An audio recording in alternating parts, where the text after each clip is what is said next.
शून्यवादी हास्यात्तदेशतारिणे नमो विष्णुपादाय कृष्णप्रेष्ठाय भूतले श्रीमते भक्तिसिद्धान्त सरस्वती निति नामिने श्रीवार्षभानवी देवी दयिताय कृपाब्धये कृष्णसम्बन्धविज्ञान दायिने प्रभवे नमः माधुर्योज्ज्वलप्रेमाढ्य श्रीरूपानुगभक्तिदा श्रीगौरा करुणाशक्ति विग्रहाय नमोस्तुते नमस्ते गौरवाणी श्रीमूर्तये दीनतारिणे रूपानुगाविरुद्धाप सिद्धान्तद्वान्तहारिणे नमो गौरकिशोराय साक्षाद्वैराग्यमूर्तये विप्रलम्बारसाम्बोधे पादाम्बुजायते नमः नमो भक्तिविनोदाय कृष्णानन्दनामिने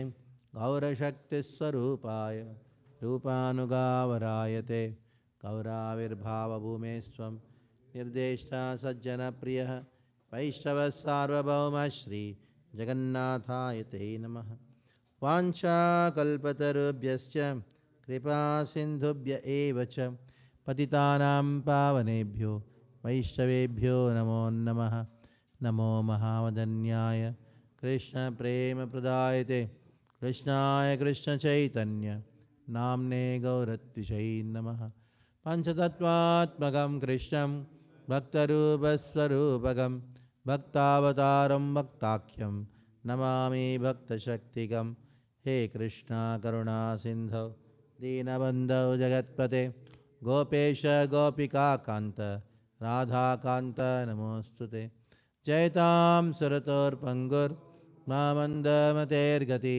मत्सर्वस्वापदाम्भोजौ राधामदनमोहनो दिव्यवृन्दारण्यकल्पद्रुमादः श्रीमद्रत्नागारसिंहासनस्थौ श्रीमद्राधाशैलगोविन्ददेवौ प्रष्ट्रालिभिस्सेव्यमानौ स्मरामि श्रीमान् रासरसारम्भी वंशीवटतटस्थितः कर्षं वेणुसनेर्गोपीनाथः श्रियेस्तुनः सप्तकाञ्चन गौराङ्गी राधे वृन्दावनेश्वरी वृषभानुसुते देवी प्रणमामि हरिप्रिये जय श्री कृष्ण चैतन्य प्रभु नित्यानंद श्री अद्वैता गदाधर श्रीवासादि गौरभक्तवृंद हरे Krishna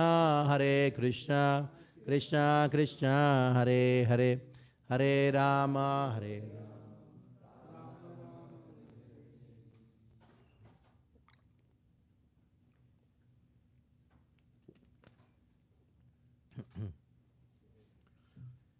So we start where we yesterday left, that is third chapter, third canto, 32nd chapter, 30th verse onwards. ये तद्वै श्रद्धया भक्त्या योगाभ्यासेन नित्यशः समाहितात्मा निस्संगो विरक्त्या परिपश्यति. So for the practice of jnana, one should be a sannyasi.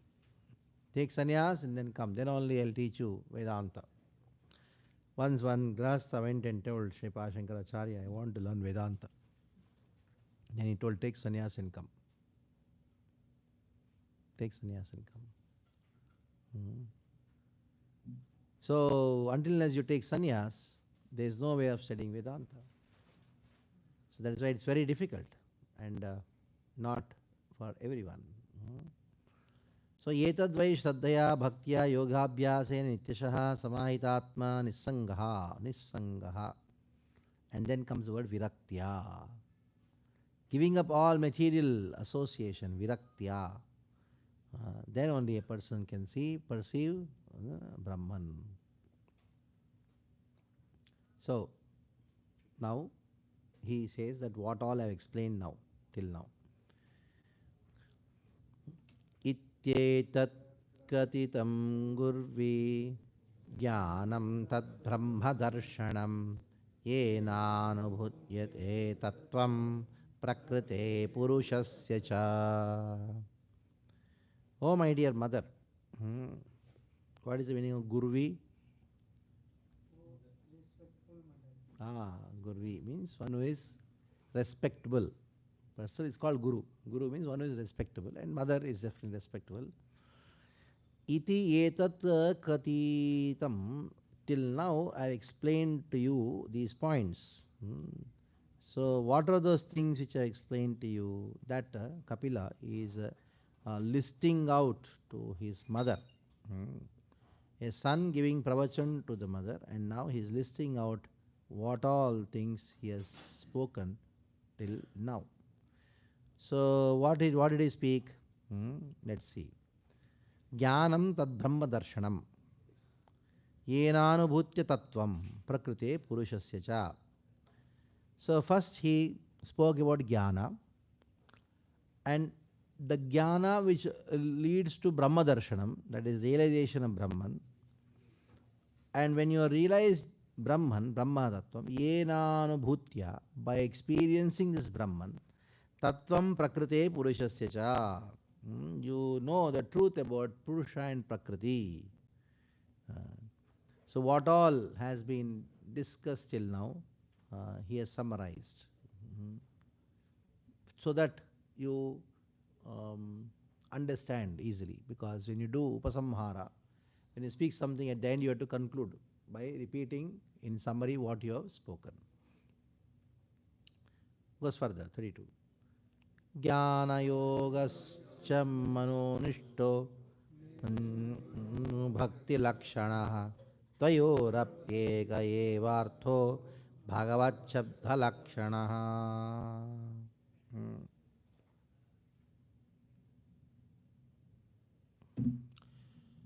Jnana yogascha manishto.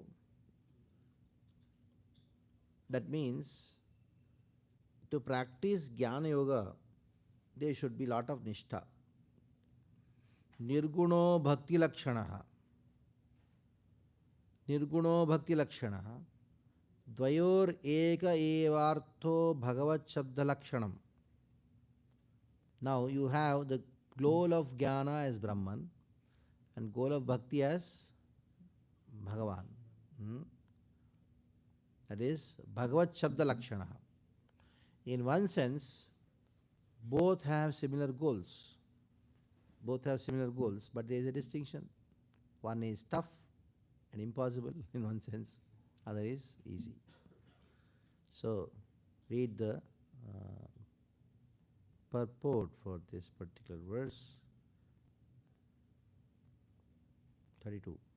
Purport. It is said in Bhagavad Gita that after many, many lives of philosophical research, the wise man ultimately comes to the point of knowing that Vasudev, the Supreme Personality of Godhead, is everything. And therefore, he surrenders unto him. Such serious students in a philosophical research are rare because they are very great souls.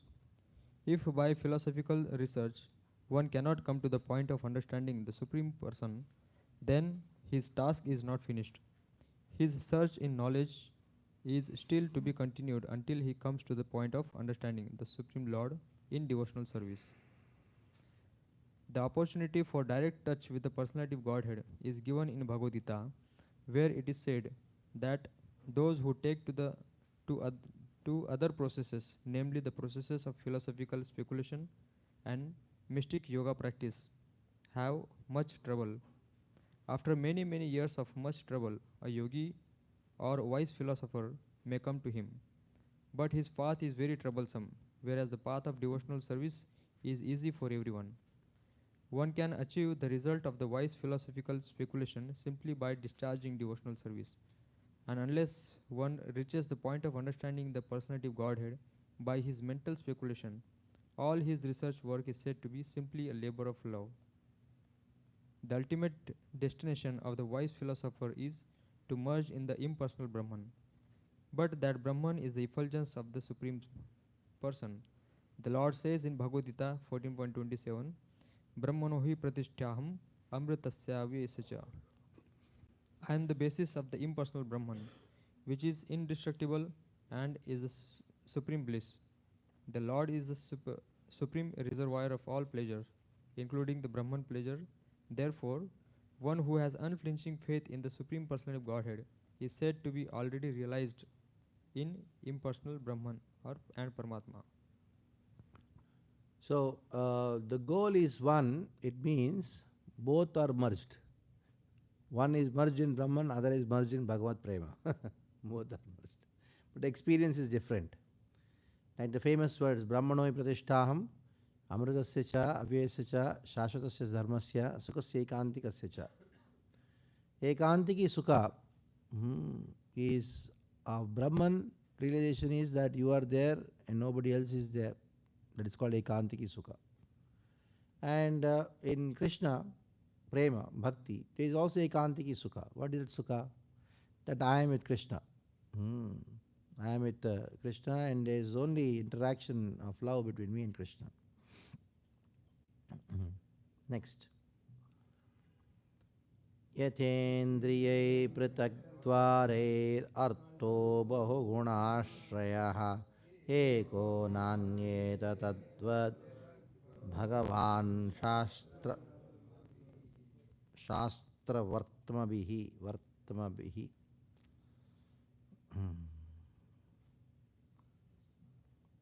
Now, for that, you have to give an example. How can this one person, Bhagavan, have many features and many ways of attaining him?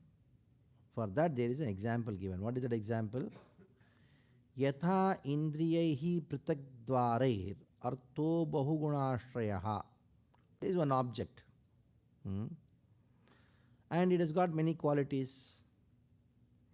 But those qualities are perceived by different senses in different ways, isn't it? Like you have rasgulla. When you see it is white, when you taste it is sweet, when you touch it is soft. So somebody describes rasgulla as white. No, it's not white. It is sweet. I know it's not sweet, it is soft.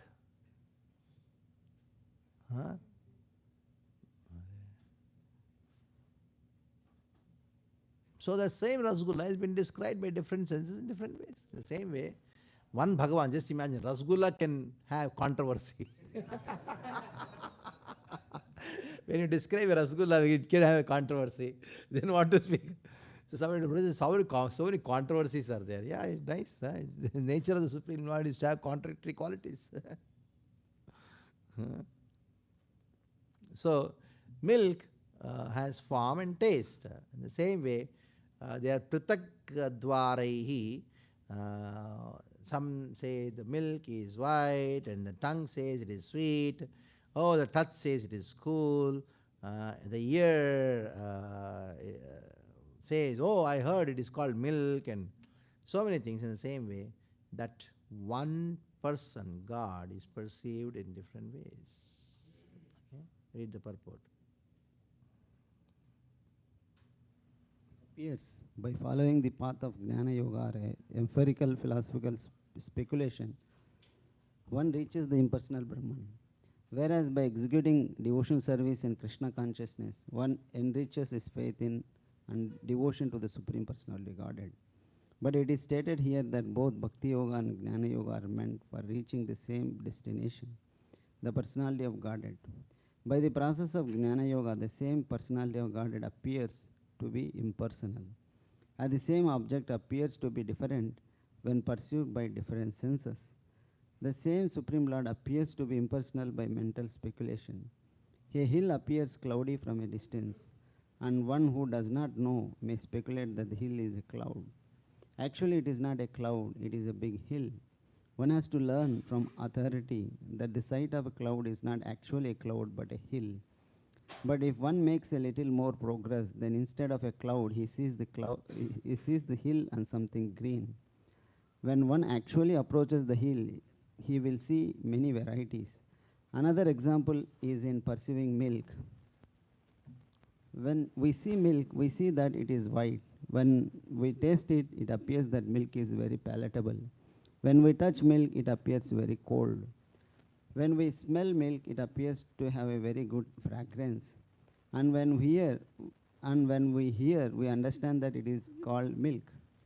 Perceiving milk with the different senses, we say that it is something white, something very delicious, something very aromatic, and so on. Actually, it is milk. Similarly, those who are trying to find the Supreme Godhead by mental speculation may approach the bodily effulgence or the impersonal Brahman. And those who are trying to find the Supreme Godhead by yoga practice may find him as the localized super soul. But those who are directly trying to approach the Supreme Truth by practice of Bhakti Yoga can see him face to face as the Supreme Person. Ultimately, the Supreme Person is the destination of all different processes. The fortunate person who, by following the principles of scriptures, become completely purified of all material contamination, surrenders unto the Supreme Lord as everything. Just as one can appreciate the real taste of milk with the tongue and not with the eyes, nostrils, or ears, one can similarly appreciate this absolute truth perfectly and with all relishable pleasure only through one path, devotional service. This is also confirmed in Bhagavad Gita, Bhaktya Mam Abhijanati.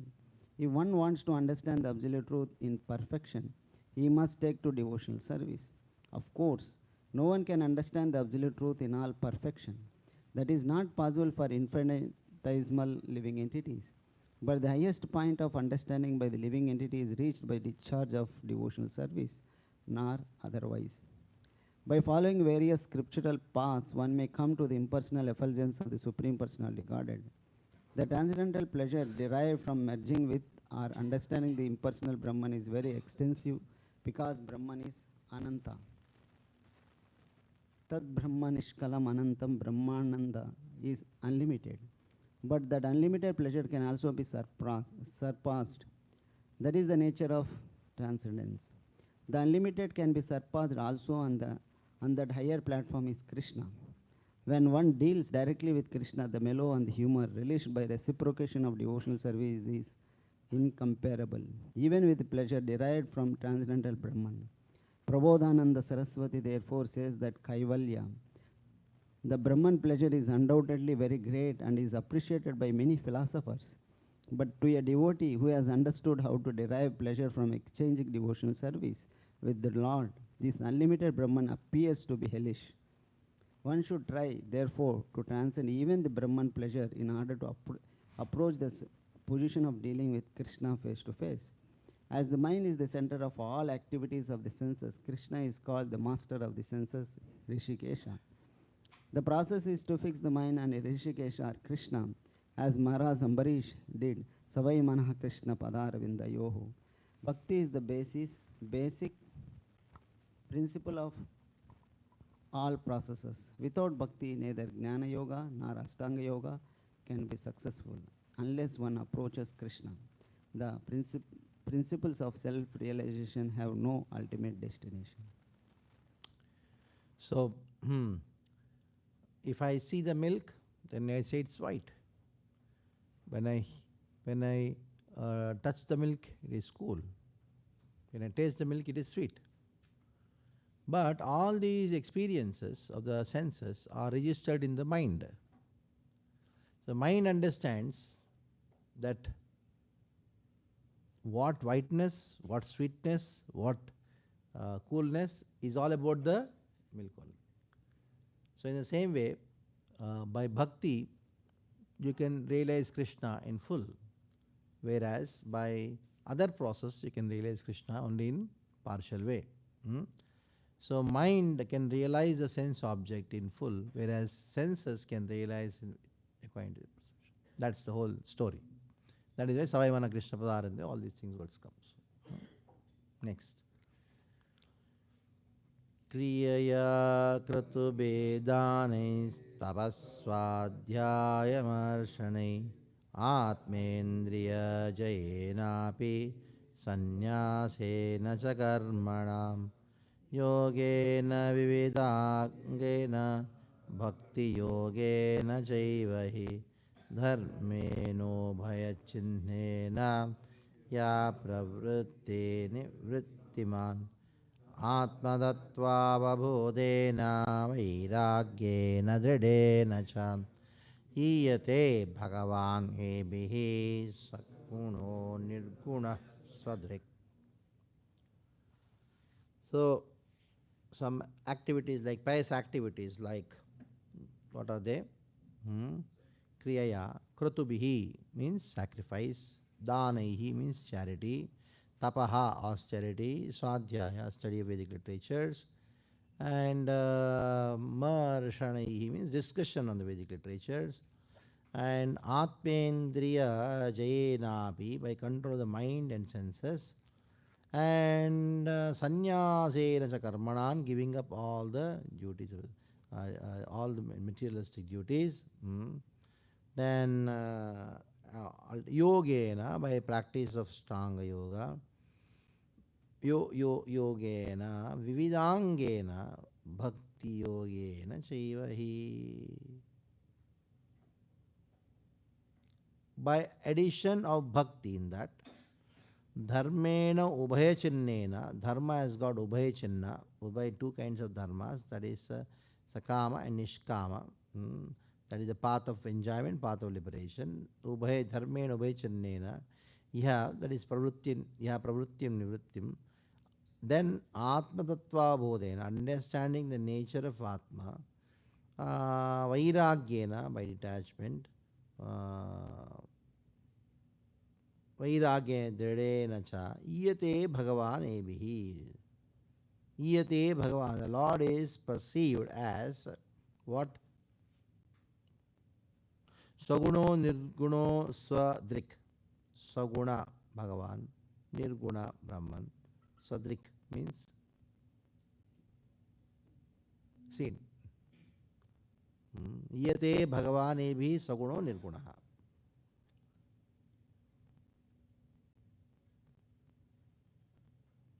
So the path by which you can attain the Supreme Lord is described. Means by addition of bhakti only to all these things, you can realize the Lord. If there is no bhakti, then there is no question of realizing Krishna, in spite of you doing all these activities. So that is why this verse contains bhakti yogena. Bhakti. When you perform bhakti, jnana gives its result. When you perform bhakti, yoga gives its result. Otherwise, in itself, neither jnana, neither yoga, nor karma can give its result.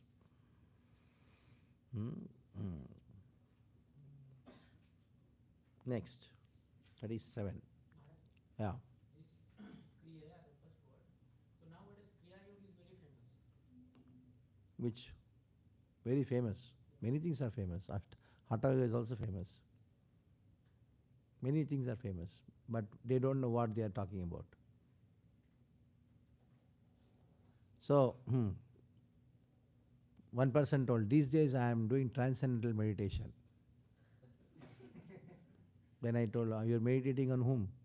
No, I do meditation, that's all.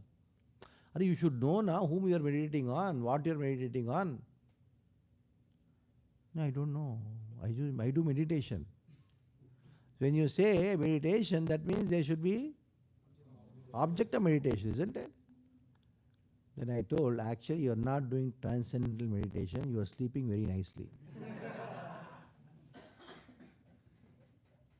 So somebody says, we are doing Kriya Yoga, isn't it? You know what is the meaning of Kriya Yoga in Ayurveda? Passing stool.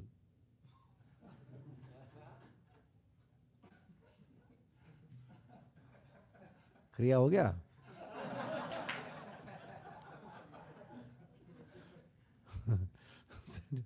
So at least if they are able to pass through, it's a big achievement. You go and ask the brahmacharis, they'll tell, रोजी सब ठीक चल रहा है लेकिन पेट ठीक नहीं है, जाता ही नहीं है. Constipation का. Everybody suffering from constipation. So at least that kriya yoga happen, isn't it? All these people who run business on the name of yoga, they have no idea what yoga is, what they are talking about. He is making money on the name of Patanjali. Starting from Ramdev Baba and everybody just making money on the name of Patanjali. Patanjali will be crying. Why did I write these sutras? Why did I read this? Yoga The very first sutra of Patanjali is what? Yoga chittavritti nivritta. And the whole, they applied their chittavritti into the sutras. Kriya yoga, Hatha yoga. And big photo of somebody and then it is this yoga, it's that yoga, this yoga. All just making money making business, that's all. Sudarshan Kriya.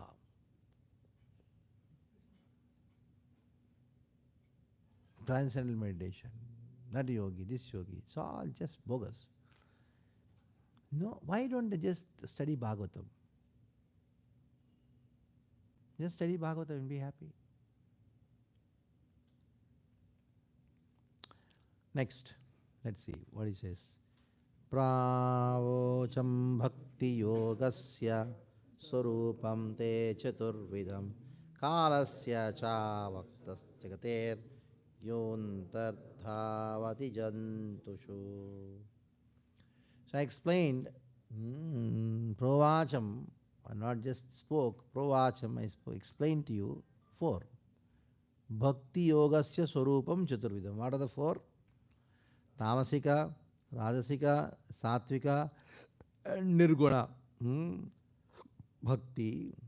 And also Kalasya, the nature of time, which is Cha, Avyakta Gater. Very difficult to measure the Gati of time, Avyakta Gater. Yo Antardhavati Jantusu. And it is making all the living entities run Antardhavati. So, 4 varieties of bhakti: Tamasika, Rajasika, Sattvika, and Shuddha Bhakti. That is how it becomes the basis of the 4th canto, next canto. So, next. Jivasya samsrutir bhavet avidya karma nirmita ya swanga parvishannatma naveda gatimatmanaha. So jivasya samsrutir bhavir. So the jiva, it goes from one species to other species. Transmigration of jiva. Why transmigration happens? Avidya karma nirmita. This transmigration because of what? Ignorance, avidya. And avidya is because of what? Karma nirmita, because of karma. Ya swanga pravishannatma naveda gatimatmana.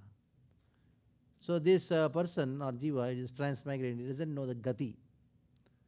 He doesn't know what is the destination. He doesn't understand the destination. Now, he gives the adhikari. Who is adhikari for learning these teachings? Naitat kalayopadishen na venitaya karyechet na sabdhaya na bhinnaya naiva dharma dhvajaya cha. Don't give this knowledge, this teaching. One should not give this knowledge to whom? Kala. Kala means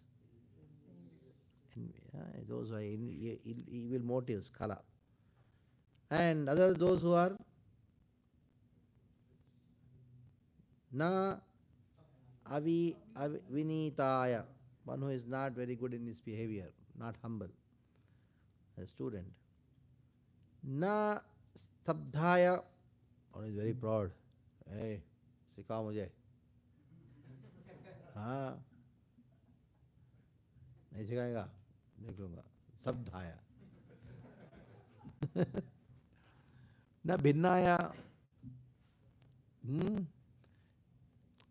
Teach. I know very well what you're going to teach. Bhinnaya. That means I know better than you. So, and then naiva dharma dhvajaya. Dharma dhvaji means what? One who wants some profit and some duration. So I learn and then go and then teach so that I can get some money and then can become famous. Dharma dvajaya. Next, further disqualifications for not to teach this.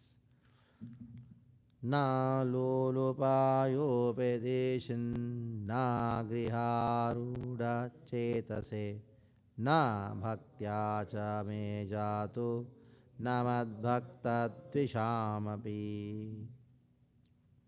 So you should not give this knowledge to those who are low lupa, means those who are totally engrossed, attached material things.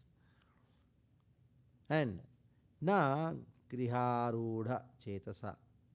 And one is totally thinking of my family, my business, my money, don't teach it. Na bhaktaya, those who don't have devotion, and especially api na jatu, never ever. You may think of teaching to all these people who have listed, especially those who are envious of devotees.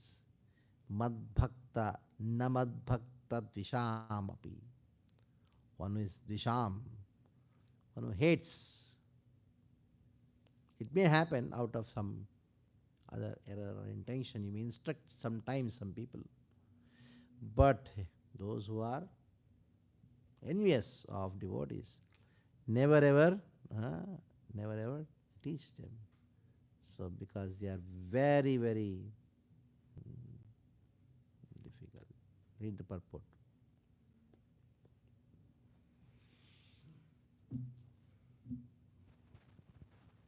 Persons who are always playing to do harm to other living entities are not eligible to understand Krishna consciousness and cannot enter into the realm of transcendental loving service to the Lord. Also, there are so-called disciples who become submissive to a spiritual master most artificially, with an unclear motive. They also cannot understand what Krishna consciousness or devotional service is. Persons who, due to being initiated by another sect of religious faith, do not find devotional service as the common platform for approaching the Supreme Personality of Godhead, also cannot understand Krishna consciousness. We have experienced that some students who come to join us, but because of being biased in some particular type of faith, they leave our camp and become lost in the wilderness. Actually, Krishna consciousness is not a sectarian religious faith. It is a teaching process for understanding the Supreme Lord and our relationship with Him. Anyone can join this movement without prejudice, but unfortunately, there are persons who feel differently. Therefore, it is better not to instruct the science of Krishna consciousness to such persons. Generally, materialistic persons are after some name, fame, and material gain. So, if someone takes to Krishna consciousness for these reasons, he will never be able to understand this philosophy. Such persons take to religious principles as a social decoration. They admit themselves into some cultural institution for the sake of name only, especially in this age. Such persons also cannot understand the philosophy of Krishna consciousness. Even if one is not greedy for material possessions but is too attached to family life, he also cannot understand Krishna consciousness. Superficially, such persons are not very greedy for material possessions, but they are too attached to wife, children, and family improvement. When a person is not contaminated by the above mentioned faults, yet at the ultimate issue is not interested in the service of the Supreme Personality of Godhead, or if he is a non-devotee, he also cannot understand the philosophy of Krishna consciousness. So who is qualified to study this conversation between Devyuti and Kapila? Shraddhadanaya bhaktaya vinitaya anushuyave bhuteshu grita maitraya sushrusha virataya cha. Shraddhadanaya, one who has faith. Next, bhaktaya, one who has got bhakti. Vinitaya, one who is very proper in his conduct, very vinita, very humble. Anusuyave, one who is not having any hatred. Bhuteshu kritamaitraya, because he is friendly to every living entity. Shushrusha bhirataya cha, who is very eager to serve. Shushrusha virataya cha. So these are the qualifications of a person who can learn this. Next. Yeah. Then if we disqualify these qualities for earlier ones, then who is left for those? Who is? Who is left to do devotional service? I mean, everyone equally is left. So, if you read Srila Prabhupada's purport, where Krishna also says, Navaktaya kadachana, natavaskya, one who doesn't do tapasya, don't teach these signs. Srila Prabhupada says, we don't follow what Krishna told here. Because of Chaitanya Mahaprabhu, we are in Chaitanya Mahaprabhu's movement. That is why we do that. So we are criticized for that. And that criticism is actually our glory. In the age of Kali, if you see qualified person who can learn, so the first person itself yourself. Somebody taught you because of mercy, Chaitanya Mahaprabhu's mercy. So we take all the risk in trying to teach Krishna consciousness to all kinds of people. So we don't follow certain things because of Chaitanya Mahaprabhu's special mercy. Actually, to learn Veda, so much of tapasya is required. If you put so many conditions, only when you are like this, then only I'll teach. No way. So to connect them to Krishna, you do so many things. You may transgress many things to connect. Once they are connected to Krishna, the chanting and then take up the process of Krishna consciousness, then you can start filtering. Isn't it? Somebody told me, Prabhuji, now it's time. Prabhupada said, boil the milk. And where is the milk? I told. You can only boil when you have it, isn't it? Now, after 40, 50 years, your temple is thinking of boiling the milk because they got some milk. You go to a new place, where is that milk to boil, tell me? You take langu, pangu, chungu, anybody comes, chalo, chalo. Isn't it? At least we are doing kirtan, na chalo. Once we are doing kirtan in one small town.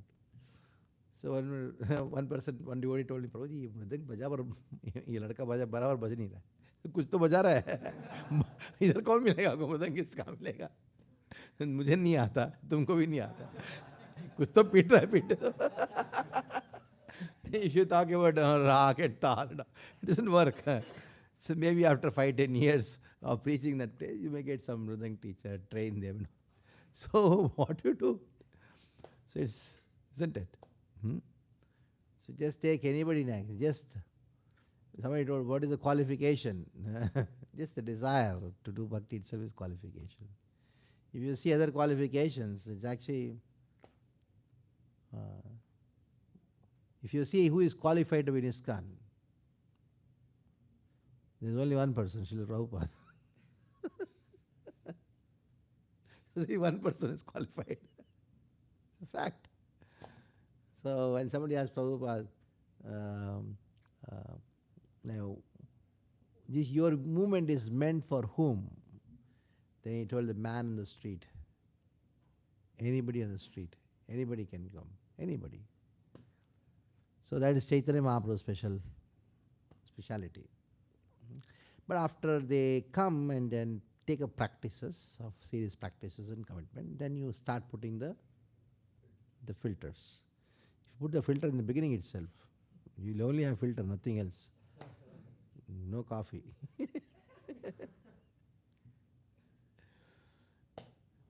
Yes. So we are in the parampara of Chaitanya Mahaprabhu and very empowered acharyas Srila Prabhupada. So we understand that these rules are not to be played in the beginning itself. Yes. So these rules, they are in the scriptures. So the Brahmanas earlier, Yeah, we are criticized. I told that. scriptures rules, they didn't do Shastra Bhakti, and for that sake they didn't spread this knowledge to everyone. Yeah. Did it play the negative role of compromising our? Yes, definitely. It played. See, what used to happen is, originally the Brahmanas were Brahmanas. Anybody born in a Brahmin family, they were meant only for this, and because they are given social security by the kings. Okay, there may be some people who are given a Brahminical principles, but it is very rare. So what happened? The British, they saw that these Brahmanas who were teaching, making qualified people, and they opened their own education system called schools, colleges, and opened it. Nobody is going there. And above that, they are seeing that the economy of the country is as it is in spite of their looting. They are not, nobody is subservient to the British because, and they saw the reason is that the education system in this country. The Brahmanas would teach and they are maintained by the temple. And the students would go and learn free of cost, and the Brahmanas would teach them and feed them also. When they pass out from the Gurukul, from that schooling system, they are independent, socially and economically also. They knew how to live their life, and their senses were under control. So the British thought, though we are ruling, we are unable to rule, because you can rule a person who is dependent on you. Then they saw the root cause is what? The education system. So how to destroy the education system? It is so robust. It went on for how many years? For ages and ages. The whole world used to come and learn in this land, in India, isn't it? Whole world. The biggest libraries, the biggest universities are all in this land, from all the way from Afghanistan till Indonesia and all these areas. And such a rigid pattern of education system, then they thought the only way is to cut that supply line. What is that? Economy, by which the Brahmanas are sustained. What is the supply line? The temples. So they passed it Endowments Act. You know this? And the Endowment Act declares that all the property of the temple belongs to this government. At that time, government means British. So now the Brahmanas came on the street. They had no economy. What will they teach? How will they sustain? So that's how, when you cut the supply of money flow to education system, Gurukul, then you have to get some education. They went and fell in the feet of the shame-legged dogs called British, and the education system trained them to become what? Shudras. Trained them to become sense enjoyers, drug addicts. So that you can control them, isn't it? So once somebody whose senses are controlled, can you control him? No. So that is why all the bad habits, you can do anything, you sit with a girl and then learn. What kind of learning can happen when you are sitting next to a girl? So co-ed and all these things, Christian, wearing all clothes which is very revealing. All these things were just, they want them to, the girls to become prostitutes. They want the boys to become kokla, loose, anything. And you come out with a piece of certificate. I'll give you some biscuits to you. You work for me. So So that's the cause. Cause. It's very. They did it in a very organized way. The destruction. And what happened? These Brahmanas somehow in some clusters they were doing during British time independently. Somehow they had their own land, something which grows in their land. They used to feed and teach Veda. Then it became restricted only to the Brahmanas. Earlier Gurukuls were not like that. Gurukuls were accommodating all Kshatriyas and Vaishyas, and some Gurukuls were Shudras also. So when the supply line got cut up of economy, so Brahmanas, what they thought, at least we'll preserve our own thing. So they restricted Gurukul only to the Brahmanas. And small matas, monasteries, they started. Then another bomb came with this widow. She told, anybody cultivating the land belongs to him. Then that is the biggest blow which has ever happened. And all the Brahmanas, they had hundreds of acres of land. But they had given to other people, communities to till. And whatever 50% they used to get in, they used to run their Gurukul, they have their own. So all of a sudden, they lost all their properties. And then the communist movement, what they did was, they brought this concept of Aryan Dravidian. The Brahmanas are Aryans, and you're all Dravidians, and these are aliens. So you drive them away from Tamil Nadu and many places. So the communists took this place, and which is the face of the Congress government. And this way they were thrown out, and they found their jobs in America. They came to Pune, they came to Mumbai, and so on. In this way, it got totally disarrayed. So this is a story. It's a fact. What I told is based on fact. Okay. Anyhow, that's a different subject. Lamentable subject. Go further.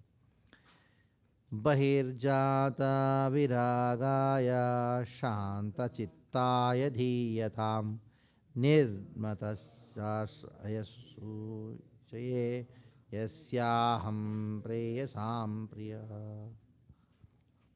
So, Bahirjata Vairagya means you should instruct those who have got Vairagya towards Bahi. Bahi means those which are external objects. And Shanta Chittaya means one is very peaceful. Shanta. How can you say Shantacita? He hears criticism, but still is fine. The thing which disturbs a person most is criticism, isn't it? So in spite of he hearing that somebody is criticizing him, he's still peaceful. Shantachittaya dhiyatam. Shantachittaya dhiyatam. One who is very unselfish. Nirmatsaraya sauchaye. One who is nirmatsara, no enviousness, very pure. At the same time, yasyaham preyasam priyaha. Those who is very dear, I am the most dear to everyone, to that person, for whom I am the most dear person. Yasya aham preyasam. That person, aham, I, is the most dear. Priyasam priyaha. He may like many objects among many things which he likes. I should be the most like person. One who likes Krishna, God most. Yes. So, a person like who hears criticism and is not affected by it, so it can be Tamoguri person also. Yeah, very good point. Like you go in front of a buffalo and then scold the buffalo. The buffalo smiles at you. And you have all the qualities in the buffalo of a self-realized soul, because Sitoshna, Sukudukheshu, Mana, Apamanayo. It is there in the sun and yogi buffalo. But if you go and speak to the buffalo, can you speak the realization what you have? Just "Bleh." So that is why the speech is the most important quality.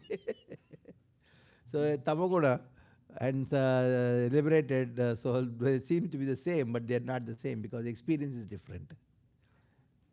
The buffalo doesn't have experience of Brahma Sukha. So that's why that's called Buddhism.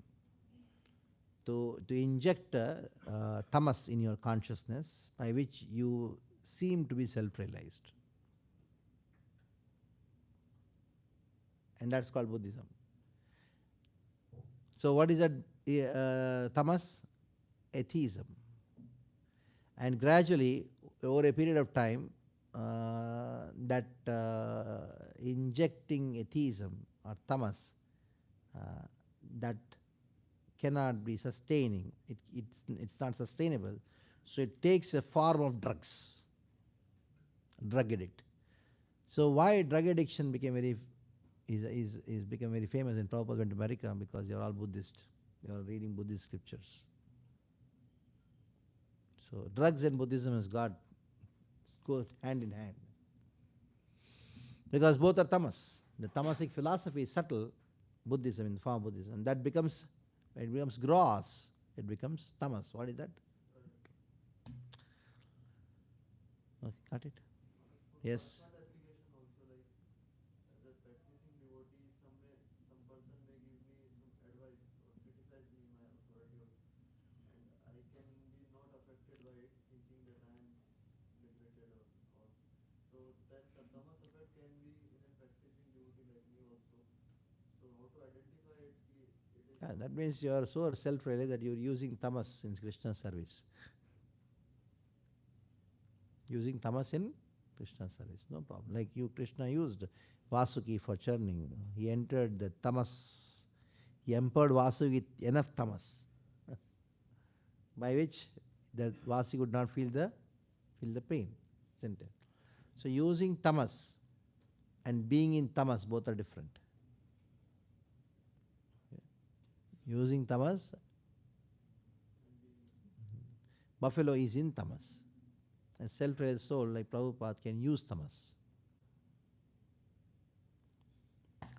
Okay, let's go for it. Ya idam shrunuyadamba shraddhaya purusha sakrit yo vabhidhatte vachitta sahiyeti padavim chame. One who hears Shrunuyadamba, hey my mother, one who hears Shraddhaya means with great faith, or Vadvidyate Matchittaha, one who speaks on this topic. How? Matchittaha. You should do by concentrating on Krishna, on me, Matchittaha. Sa, that person, he eti padavim chame, he attains my padavi, he attains, or he comes back to me, back home, back to God. So, Natchittaha, he attains my padavi. So this is how this conversation between Kapila and Devyuti, it ends. Now let us go to the next chapter, that is chapter 33. Maitreya is speaking. Maitreya Uvacha Evam nishamya kapilasya vacho janitri sakartamasya daita kila devayuti istastamoha badalatamavi pramanyam Tushtva tattva vishankita siddhi bhumim. So evam nishamya kapilasya vacho. Kapilasya vachaha nishamya. After hearing the words of Kapila, Devayuti, Janitri, mother of Kapila Janitri, saw that Janitri, that Devayuti, who is she? Kardamasya Daita.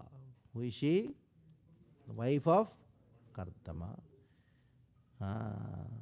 Kila Devayuti, her name is Devayuti. What happened? Visrastamoha became free from moha, free from ignorance. Moha patalatam abe pranamya tuštva tattva vishyankita siddhi bhumim. So she offered respect. Abhipranamya, offered respect. And by offering respect, tuštva, she satisfied Kapila. Who is that Kapila? Tattva Vishyankita Siddhi Bhumim, who is the compiler of Sankhya philosophy. So that Kapila became very happy. So this is what Devati did. After hearing, she gave up moha and very much paid obeisances and made Kapila very satisfied. So read the purport.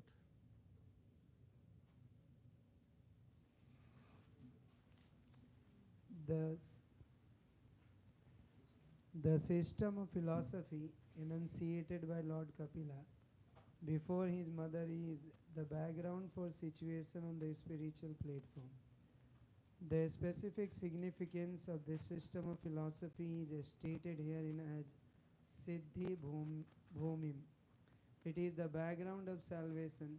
People who are suffering in this material world because they are conditioned by material energy can easily get freedom from the clutches of matter by understanding the Sankhya philosophy enunciated by Lord Kapila. By this system of philosophy, one can immediately become free even though one is situated in this material world. That stage is called Jivan Mukti. This means that one is liberated even though one stays with his material body. That happened for Dehuti, the mother of Lord Kapila, and she therefore satisfied the Lord by offering her prayers. Anyone who understands the basic principle of Sankhya philosophy is elevated in devotional service and becomes fully Krishna conscious or liberated even within this material world. Okay. Sankhya philosophy. Next. Devayuti Ruvacha. Devayuti starts speaking. Now she is offering her prayers. Atapya nata salile shayanam bhutendriyatmamayam vapuste gura pravaham shesha bijam tatyo swayam jat rabjadhata. So now the prayers of Devati, they start. Atha api ajo ajaha anada salile shayanam. Aja, who is this Aja? Brahma. So where is he born from? There is one person, Shayanam, who is sleeping. And from his navel, what came out? Lotus came. So from that, lotus, who came? Brahma was born. Ah. So this Brahma, what he could do? What he could do? He could only meditate on you lying on the ocean. Bhutendriya artha atma mayam vapuste. The body of yours contains what? All material beings. What are the Panchamahabhutas? The senses, sense objects are contained within your body. Vapuste. Guna pravaham shadashesha bijam dadyuhu swayam yad jatrabja jata. So this person who is jatrabja jata, one who is born from your navel, Brahma could only meditate upon your body, which is completely filled with all the objects. So this person is like that. When Brahma only could meditate, he could not really understand the entire thing. Who am I? So is she expressing her inability or inability to glorify.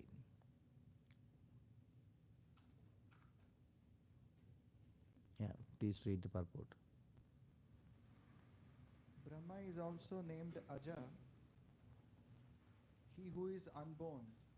Whenever we think of someone's birth, there must be a material father and mother.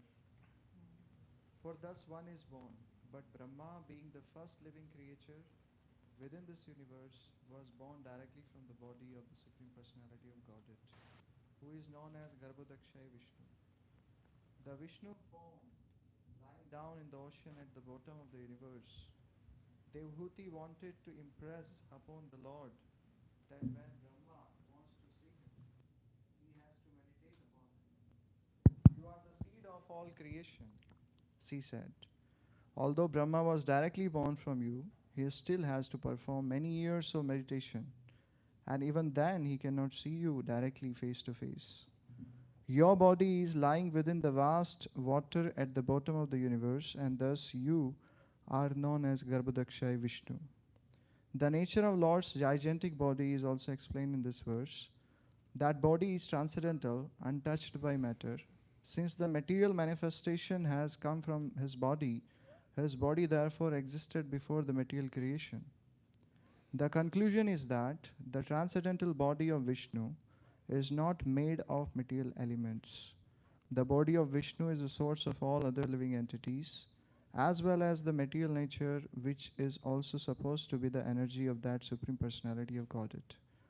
Devhuti said, "You are the background of the material manifestation and all created energy. Therefore, you're delivering me from the clutches of Maya by explaining the system of Sankhya philosophy is not so astonishing.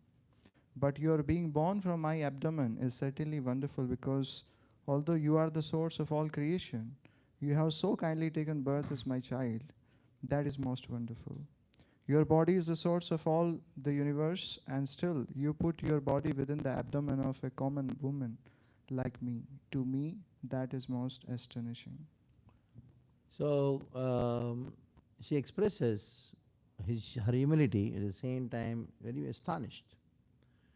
So from your navel, Abja, there is one flower which is born, and from that flower Brahma is born, and Brahma could only meditate on you, but he could not see you. But that person whom even Brahma could not see, and you are born in my womb, from whose womb Brahma came, that person is born in my womb, from my womb. It is very astonishing. And it is all because of your extreme compassion. What is that compassion? Described here as Guna Pravaham Sadasesha Bijam. Your Guna Pravaham, because you are full of transcendental qualities. And this, all the material universes, they are coming from your body. That shows your body is not material. That shows your body is not material. Somebody may say that the cause, the effect is not in the cause. The effect is not in the cause. Some philosophers say that. Like for example, dog is barking. Dog is barking. What do you understand? The dog was made of barks. Just because the dog is barking, that doesn't mean that the dog is made up of bark. So there are some philosophers who say, no. The effect should be in the cause. Then otherwise, how will it come out? So if matter is coming out from the Supreme Lord, matter should be there in the Supreme Lord. So if the matter is there in the Supreme Lord, then his body is contaminated by matter. So how do you answer that? That again comes Shakti Parinama. Yes. Like there is a tree in the seed. When you open that seed, you will find tree there. Now the tree is there in the seed in the potential format. The seed has the potency to produce the tree. The same in this world is there in the Supreme Lord's. How? Potential. That is why potency comes into picture. Got it? And different ways of Vedanta. It's the world of Vedanta is crazy. If you want to become crazy, then we have enough matter for all the craziness anybody can have. Yes. So this Pradhan, which is unmanifested form of this world, so that is there inside the body of the Lord? Yeah, but untouched. Like I give the example of stool and urine. You remember? The Lord is everywhere. Even stool and urine also is there, but is not. Okay, next. Sayeva Vishwasya Bhavan Vidhatte Guna Pravahe Na Vibhakta Viryaha Saradaniyo Vitabhibandir Atmeshwaro Tarkya Sahasra Shakti. स एव विश्वस्य भवान विधत्ते गुण प्रवाहेन विभक्त वीर्यः. Vibhakta means what you do? You distribute. What do you distribute? Viryaha, your powers. For what kind of powers you distribute? What kind of powers? Sargadi. Sargadi means creation, maintenance and destruction. So you have the potency to create, potency to maintain, potency to destroy. These potencies, what you do? You distribute. You divide and distribute. At the same time, anihato avi tatabhisandir Atmeshwaro Tarkya Sahasra Shakti. Sahasra Shakti, you have unlimited powers, and which is Atmeshwaraha. You are the Lord of yourself. Nobody can understand the potency. Atarkya Sahasra Shakti. And by these Shaktis, what do? You create, maintain and destroy. All these activities happens because of Shakti. So somebody may argue, raise a question that, creation, maintenance and destruction is done by the Supreme Lord, so he has Vikara. No, it is done by what? Energies. Energies of him.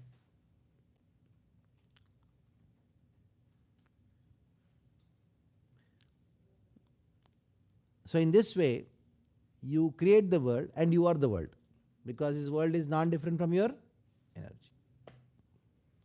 Read the purport. The statement made in this verse by Devotee that the absolute truth has many diverse energies. Although he personally has nothing to do, is confirmed in the Upanishads. There is no one greater than him or an equal level with him, and everything is completely done by his energy. So this thing which I quoted in the morning class. The subject is the morning class subject only. Natasya karyam karanam cha vidyate natat samasya vyadigascha drishyate parasya shaktir vividhaiva shruyate sabhaviki jnana balak kriyacha. As if by nature. It is understood herein that although the modes of material nature are entrusted to different manifestations like Brahma, Vishnu and Shiva, each of whom is particularly invested with different kinds of power, the Supreme Lord is completely aloof from such activities.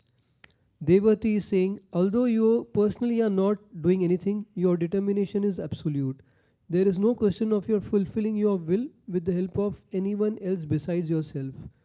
You are in the end the Supreme Soul and the Supreme Controller. Your will therefore cannot be checked by anyone else. The Supreme Lord can check other plans, as it is said, man proposes and God disposes. But when the Supreme Personality of Godhead proposes, the desire is under no one else's control. He is absolute. We are ultimately dependent on him to fulfill our desires, but we cannot say that God's desires are also dependent. That he is his inconceivable power. That which may be inconceivable for ordinary living entities is easily done by him. And in spite of his being unlimited, he has subjected himself to being known from the authoritative scriptures like the Vedic literatures. As it is said, Shabda Mul Atvat. He can be known through the Shabda Brahma or Vedic literature. Why is the creation made? Since the Lord is the Supreme Personality of Godhead for all living entities, he created his material manifestation for those living entities who wanted to enjoy or lord it over material nature. As the Supreme Godhead, he arranges to fulfill their various desires. It is also confirmed in the Vedas, Eko Bahunam Yo Vidadati Kaman. The Supreme One supplies the necessities of the many living entities. There is no limit to the demands of the different kinds of living entities, and the Supreme One, the Supreme Personality of Godhead, alone maintains them and supplies them by his inconceivable energy. So the word inconceivable came many times in the purport, isn't it? Like we have this philosophy of Nimbaraka. What is that? Dvaita, Advaita. It's same Veda, Veda or Dvaita. So what is your philosophy? What all qualities are there in Krishna, we have it in minute. Isn't it? Is it true or false? So whatever qualities we have in a minute way, it should be there in Krishna in full way, isn't it? So we have ignorance. Then? Yeah, isn't it? So how will you explain that then? you named a philosophy like that.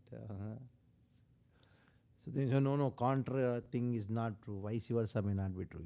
But ultimately, that is why you had to have this word achintya. Achintya means inconceivable. It is not just Bheda Bheda, it is inconceivably Bheda Bheda. It is not Achintya Bheda, it is not just Bheda Bheda, Advaita Advaita. It is not Kevala Bheda Bheda, it is Achintya.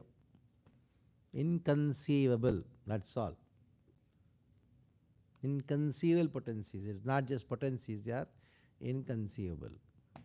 There ends the matter. Now, when you say inconceivable, don't conceive. Just serve. Next. Sattvam bruto me jatare nanatha katam yasyodara etadasi Vishwam Yante Vatapatrayeka Sete Sma Maya Shishurangripana Kararavinde Padaravindam Mukharavinde Viniveshayantam Patasya Patrasya Puteshayanam Balam Mukundam Manasa Smarami. So now she's thinking, how could be held in the womb? How I can hold him in the womb like this? It's very astonishing. What is the astonishment? Sattvam bruto me jatare na natha he natha. Khatam. How is it that the whole world is inside you and I am inside the world and you are inside my stomach? It is inconceivable, isn't it? The whole world is inside you. And I am inside the world. And you come inside my stomach. What is it? It's inconceivable. Khatam. How is it possible? How was it possible for you from the belly of yours? Yasyodara etat asit. The whole world is in your womb. How could I hold you in my womb? Now I understand. Vishwam Yugante Vatapatra Eka Sete Swamaya Shishurangripanaha. Because it is only possible because of your mercy. I remember the past time. What is the past time? Yugante, at the end of the universe. Vatapatra Eka. There was one banyan leaf just floating in the floor. There, Sete Swamaya Shishurangripanaha. You are holding your feet and then trying to suck your own feet. Like the children, they do that. The babies, they hold it and then pull and then try to. So you also did the same thing. Why? To find out why the devotees are so much attracted to my lotus feet. Some honey is there or what? Let me also taste it. You slept on the banyan tree at the time of dissolution. What is the purpose? So that people can meditate on me. That form is Maya Shishuhu. Maya Shishuhu. Sete Maya Shishu. This Maya Shishuhu, merciful form. Here the word Maya refers to mercy, merciful form.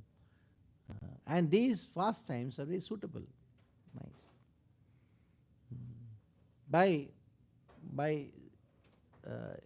Why Krishna sucks his own toe?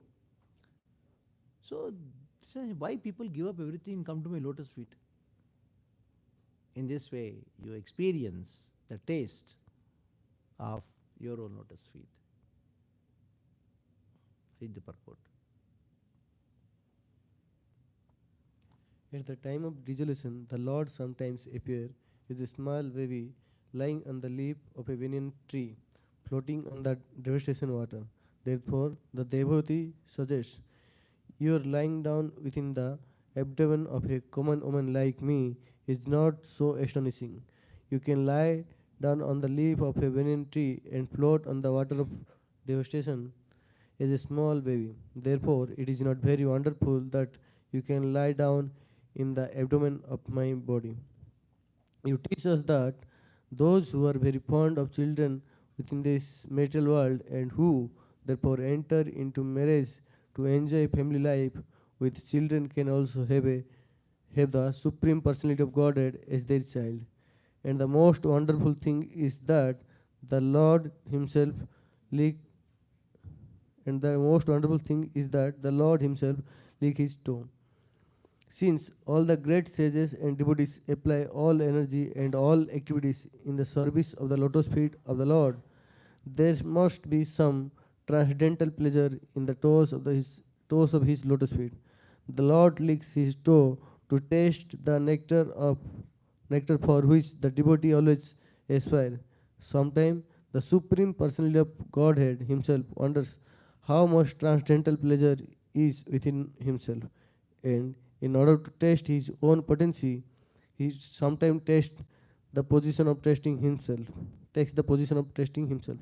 The Lord Chaitanya is Krishna himself, but he appears as a devotee to test the sweetness of the transcendental mellow in himself, which is tested by Srimati Radharini, the greatest of all devotees. So, Krishna comes as Chaitanya to taste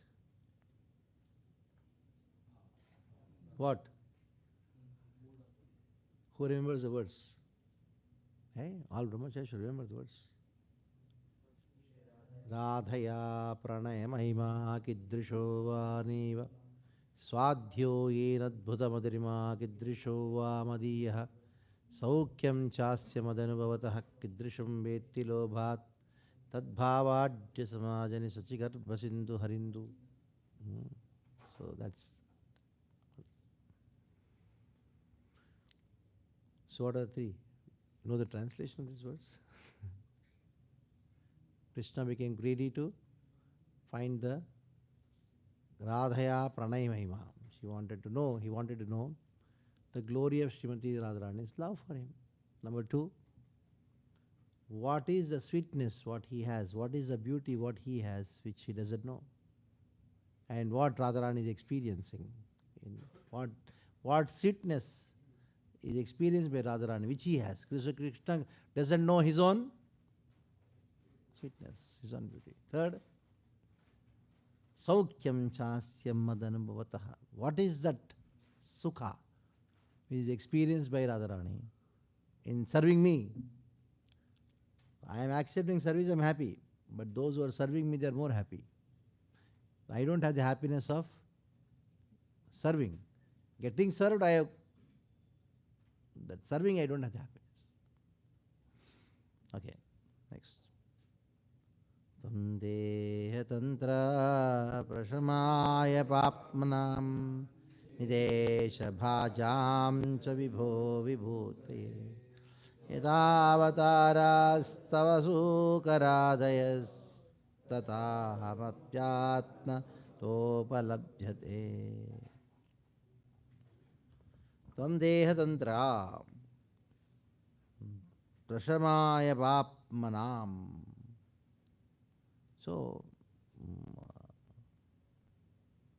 nidesha bhajam cha vibho vibhutaye. You are totally dependent.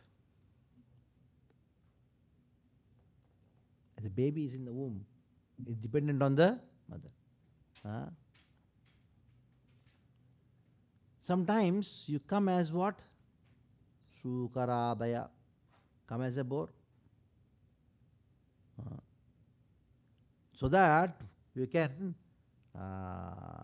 destroy the sin. And those who follow your instructions, Atma patopalabhyaye tata ayam api atma patopalabhyaye. Those who are following your instructions. And you appear to teach people, Atma pata. So such person, you come as bow, you come as so many different incarnations. So teach people. Such a person like you is now you stayed in my womb. As if you are totally dependent on me. Tvam deha tantrya prashamaya. That is how it is.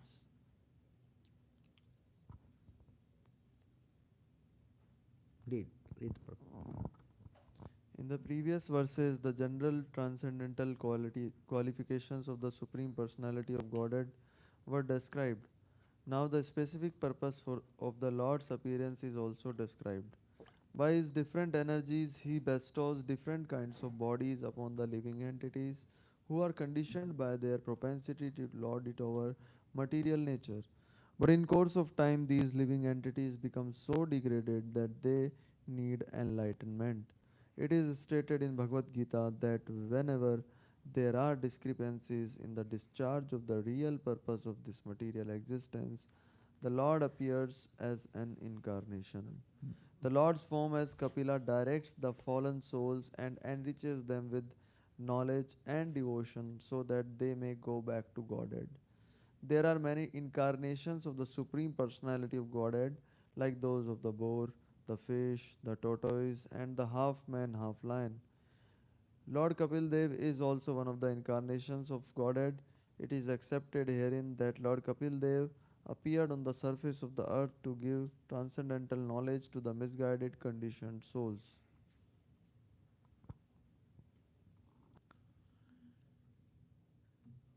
Next.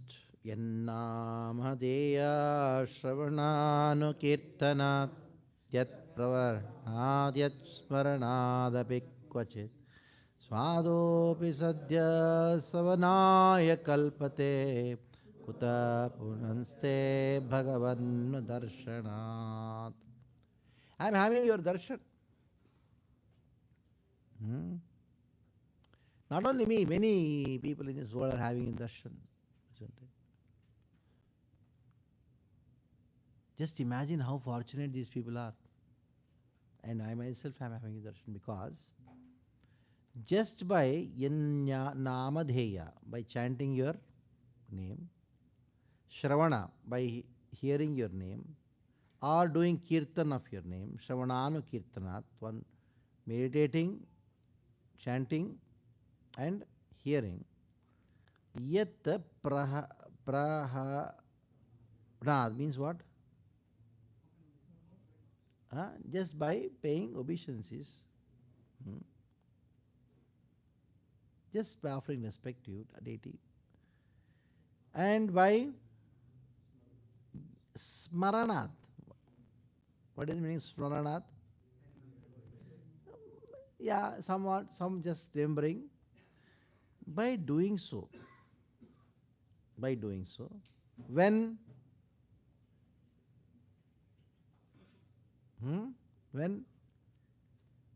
kvachit means even for a moment, kabhi kar liya, I say. It's not that he's doing regularly, it's not a sadhaka. Yes, swadopi.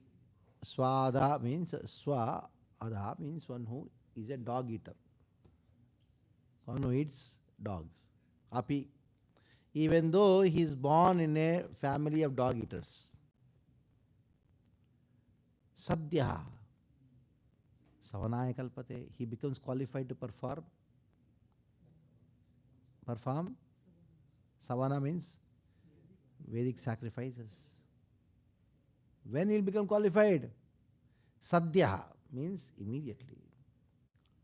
If that is the case, kuta punaste Bhagavan darshanat.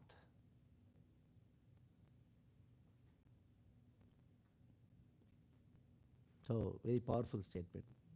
And this verse and aho and next one, aho Batasapa Jodogariyan, these two becomes the basis of Bhakti Rasamrita Sindhu. Especially Kleshagni. Kleshas are destroyed. Klesha means sin.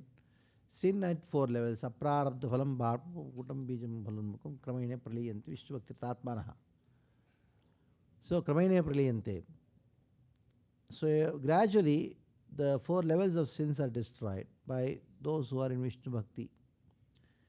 Aprarabdha phalam papam kutam bijam phalonmukam. Phalonmukam means prarabdha karmas.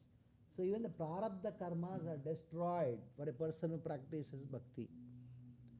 To establish this thing, this verse has been quoted by Srila Rupa Goswami. So read the purport. I'll explain this verse further after reading the purport. It's a long purport.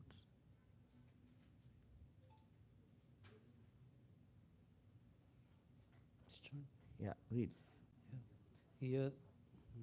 Herein, the spiritual potency of chanting, hearing, or remembering the holy name of the Supreme Lord is greatly stressed.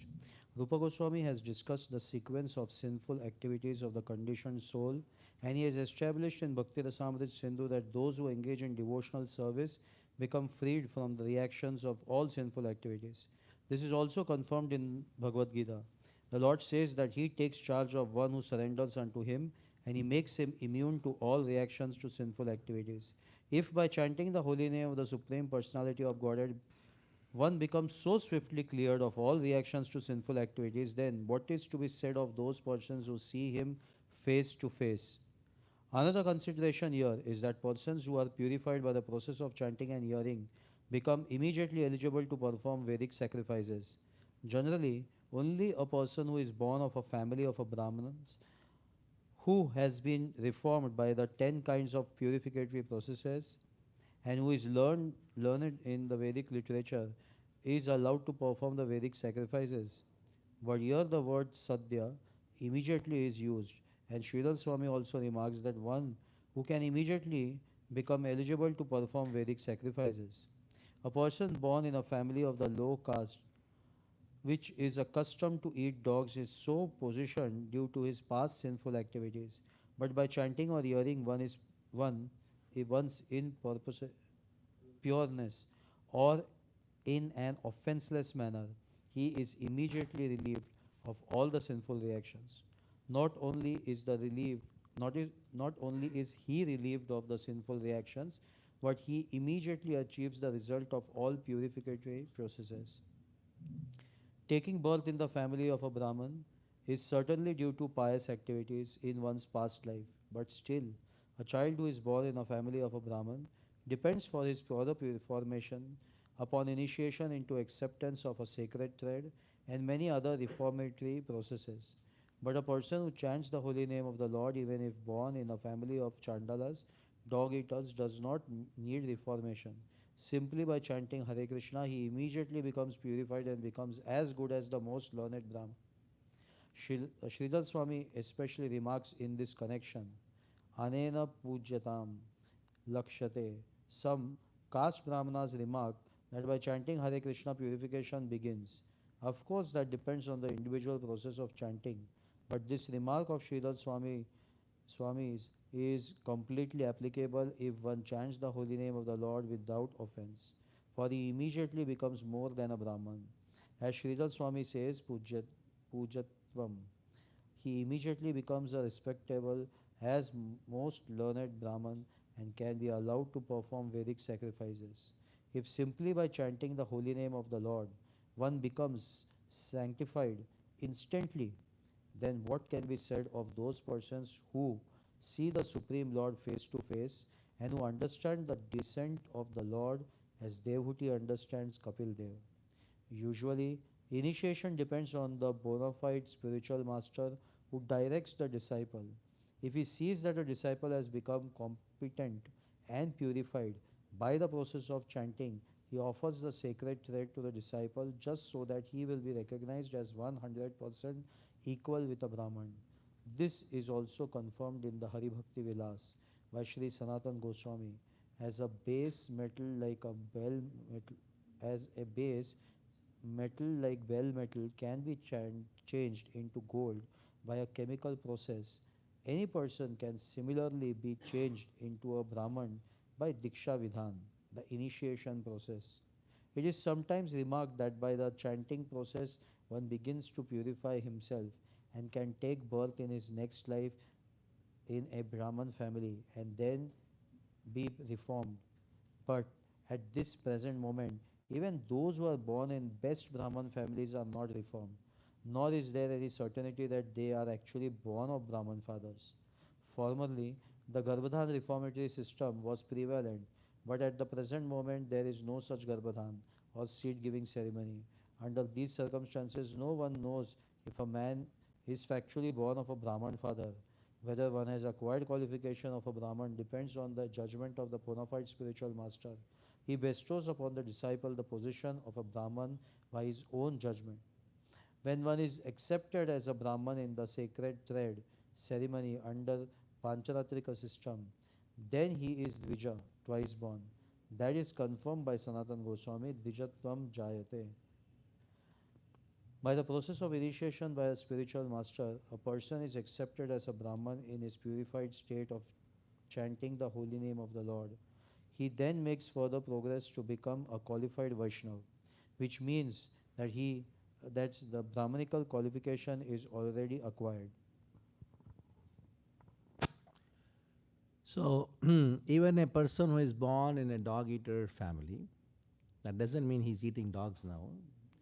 Earlier family, they were in their previous generations, they are eating dogs, and they are called Sopacha.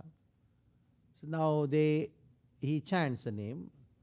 Now, because he chanted the name, so you are going to call him to perform in a daughter's wedding, become a priest? No. Why? Hey, he's qualified Brahmana now, Samanaya Kalpate. Though he is qualified, he doesn't do it because he's not trained for it. Then why is it written qualified? He is qualified for the respect. What is it? Qualified for the respect. Whatever respect you give to a Brahmana, this person also becomes qualified for that respect. Not that tomorrow you take these words and somebody comes from, I don't know, some jat. Hare Krishna, Krishna Krishna, Hare Hare, Hare Ram, Ram Ram, Hare Hare. And he puts the dhoti, havren, and put the peta, and then he takes a spoon of ghee spoon and sits there. Yes, Savanaya Kalpate. I'll do swaha. So he'll not do that. That means it is for us to give not for the person to think, now I am qualified, Prabhu. My spiritual master has given the Brahmin thread. Okay? Now get your new car. I'll do ding dong bell. Give dakshina to me. Now Savanaya Kalpate, I can do car worship. So please don't misuse. It is for people to understand that anybody chanting Hare Krishna is to be respected as good as a Brahmana. Not in the sense that since I am chanting Hare Krishna, so I can do any yajna. I'll do all yajnas. Shraddha, I'll do also bring. No, don't bring. So that's to be kept in mind. He may be trained and then do perform all those things. But here the subject matter is what? Respect. He is qualified to get the respect of a Yagika Brahmana. Next.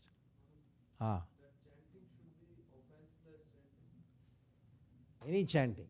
Anybody chants name of Krishna, accepting Krishna as Supreme Lord. Kvachit. So that's the power of bhakti. The power. Yes.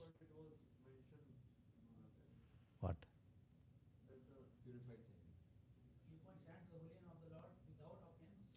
Yeah, without offense means accepting Krishna as God. I use that word, na? Accepting Krishna as the Supreme Personality of God, and you chant. That is called offenseless chanting. Because you have to take that word kvachit also into consideration, because you had to read the explanation given by Srila Vishwanath Thakur and Jiva Goswami onto this verse. Bhakti Rasamrita Sindhu. In Bhakti Rasamrita Sindhu. And they differ. Jiva Goswami clearly says that it's only for respect. And Vishwanath goes to and says, no, he can perform. He can perform. It doesn't know, that is a different thing.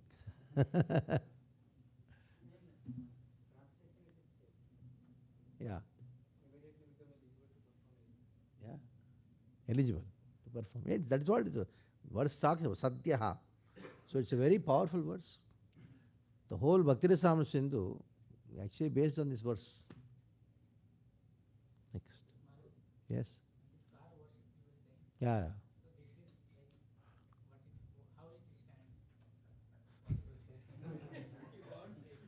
So one devotee called Prabhuji, मुझे ब्राह्मण दीक्षा दिला दिया ना. बोले क्यों? तो America जाना है. So first of all, it is not Brahmin initiation.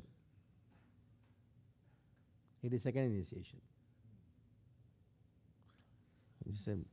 You don't become a Brahmana by getting the second initiation. Okay? And neither this is called a Brahmin thread, because it is called Yagyopavita. It's what? And a Vaishya also can wear this. Why don't you call it a Vaishya thread then? Actually, Vaishya is supposed to get a sanskar and wear Yagyopavita. A Brahmin has a right to perform Yajna and get it performed also. Somebody can get it performed. Where Kshatriya and Vaishyas, they are supposed to perform Yajna. You're supposed to chant Gayatri. But they cannot take the Dakshina and then do. Yeah. Anybody who has an income other than agricultural income cannot take Dakshina. Yes. Anyway, I'll not get into all these subject matters. Yes.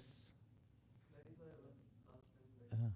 So if somebody just like Ajamil chanted Narayan, so he was calling his son, not to the Supreme Personality of Godhead. So that case is not included in this. No.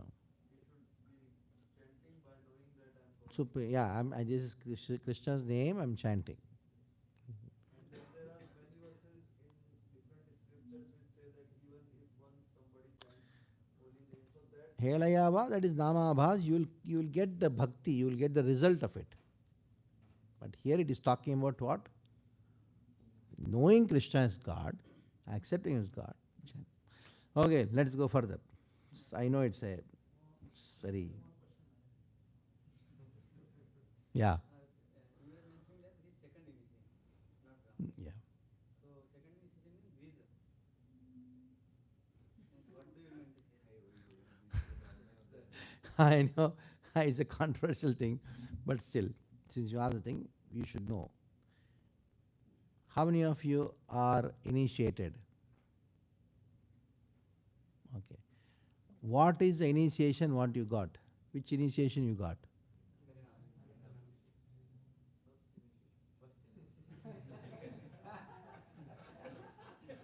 So different answers. Just see, all got the same initiation, but answers are different. It is like milk. Somebody is saying, what somebody. And what it is, nobody knows. It's so strange. So the initiation, what you got, is known as Pancharatriki initiation. It is Pancharatra, based on Pancharatra. So it is called Pancharatriki Diksha. So this is one of the spiritual sanskaras. Many sanskaras are there. There are the spiritual sanskar. What is spiritual sanskar called as Pancha sanskar? Tapapundatanama mantro yagascha panchama mihi pancha sanskaraha parvaiganti hetavaha. So what you got are 5 things. Tapa, Pundra, Nama, Mantra, Yaga. Once in Vrindavan I was giving a class. So then some subject matter came like this and then spoke about initiation. Later on, one proper disciple, I suppose. Yeah, he's proper disciple only. I have been searching for you. Where are you? I was shocked. Many years back. So, I thank you very much for this class today. I heard from the radio that they have that internet. They told me, I told why. I'm very grateful indeed to you. Because today I came to know what I'm giving. He's initiating Guru. I came to know what I'm giving. All these days I was just giving name. Now I came to know what I'm giving. So you should know what you got also. That is Tapa, Pundra. Tapa means you get the Kantimala, that I have no more sin, 4 regulative principles. Pundra, Tilak, which is known as Urdhva Pundra. Dasanam. Nam, you got a new name. Fourth one is mantra, the Gayatri mantra is what you get. Ultimately it is the yaga, that is deity. That is you worship the deity. Generally, it's institutions, so they say Radha Rasvihari, Radha Gopinath, Radha Giridhari. They show one deity worship. So these are 5 things you get. And what Srila Prabhupada did was, he divided these 5 things into 2 parts. It is one thing in 2 parts. That is why I say first and second. First part, second part are the same thing. It is not 2 initiations. It is one given in 2 installments. That's all. So, Tapa, Pundra, Nama in the first installment. Second one is what? Mantra and Yaga is second installment. That's all. Okay, got it. Next.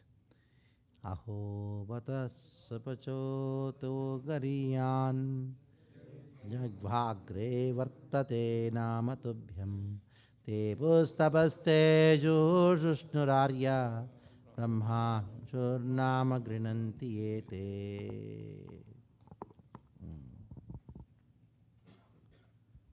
Oh, an outcast can become Savanaya Kalpate. What to speak of this? This glorification, what I have done is nothing. Something more is there. What is that? Aho means expression of astonishment. The moment the name appears just on the tip of the tongue, Aho bata sapachoto gariyan jivhagre vartate namatubhyam. Jivhagre, when it appears on the, it just appears. It is not present full, not complete. Only just once the name has been chanted. Not many times. Then what to speak of chanting the names multiple times? How much effect will we have? Just imagine what effect a person will have when he chants to please you. And that chanting which is meant to please you, that brings, O Lord, under your control. Brings you under that person's control. Jivhagre varte te pustapasya. You should understand that this person has done all the tapasya, Sushnu, Arya, all the Arya karma, Ramanical work, everything has been done. Brahmanachur namagranantiyete. Read the purport. As it is stated in the previous verse, a person who has once offenselessly chanted the holy name of God becomes immediately eligible to perform Vedic sacrifices. One should not be astonished by this statement of Srimad Bhagavatam. One should not disbelieve or think, how by chanting the holy name of the Lord can one become a holy man, to be compared to the most elevated Brahmana? To eradicate such doubts in the minds of unbelievers, this verse affirms that the stage of chanting of the holy name of the Lord is not sudden, but that the chanters have already performed all kinds of Vedic rituals and sacrifices. It is not very astounding, for no one in this life can chant the holy name of the Lord unless he has passed all lower stages, such as performing the Vedic ritualistic sacrifices, studying the Vedas, and practicing good behavior like that of the Aryans. All this must first have been done, just as student in a law class is to be understood to have already graduated from general education. Anyone who is engaged in the chanting of the holy name of the Lord, Hare Krishna, Hare Krishna, Krishna Krishna, Hare Hare, Hare Ram, Hare Ram, Rama Rama, Hare Hare, must have already passed all lower stages. It is said that those who simply chant the holy name with the tip of the tongues are glorious. One does not even have to chant the holy name and understand the whole procedure. namely the offensive stage, offenseless stage, and pure stage. If the holy name is sounded on the tip of the tongue, that is also sufficient. It is said herein that Nama, a singular number, one name, Krishna or Rama, is sufficient. It is not that one has to chant all the holy names of the Lord. The holy name of the Lord are innumerable. And one does not have to chant all the names to prove that he has already undergone all the processes of Vedic ritualistic ceremonies. If one chants once only, it is to be understood that he has already passed all the examinations. Not to speak of those who are chanting always, 24 hours a day. It is specifically said here, Tubhyam, unto you only. One must chant the God's name, not as the Mayavadi philosophers say, any name, such as demigod's name or the names of the God's energies. Only the holy name of the Supreme Lord will be effective.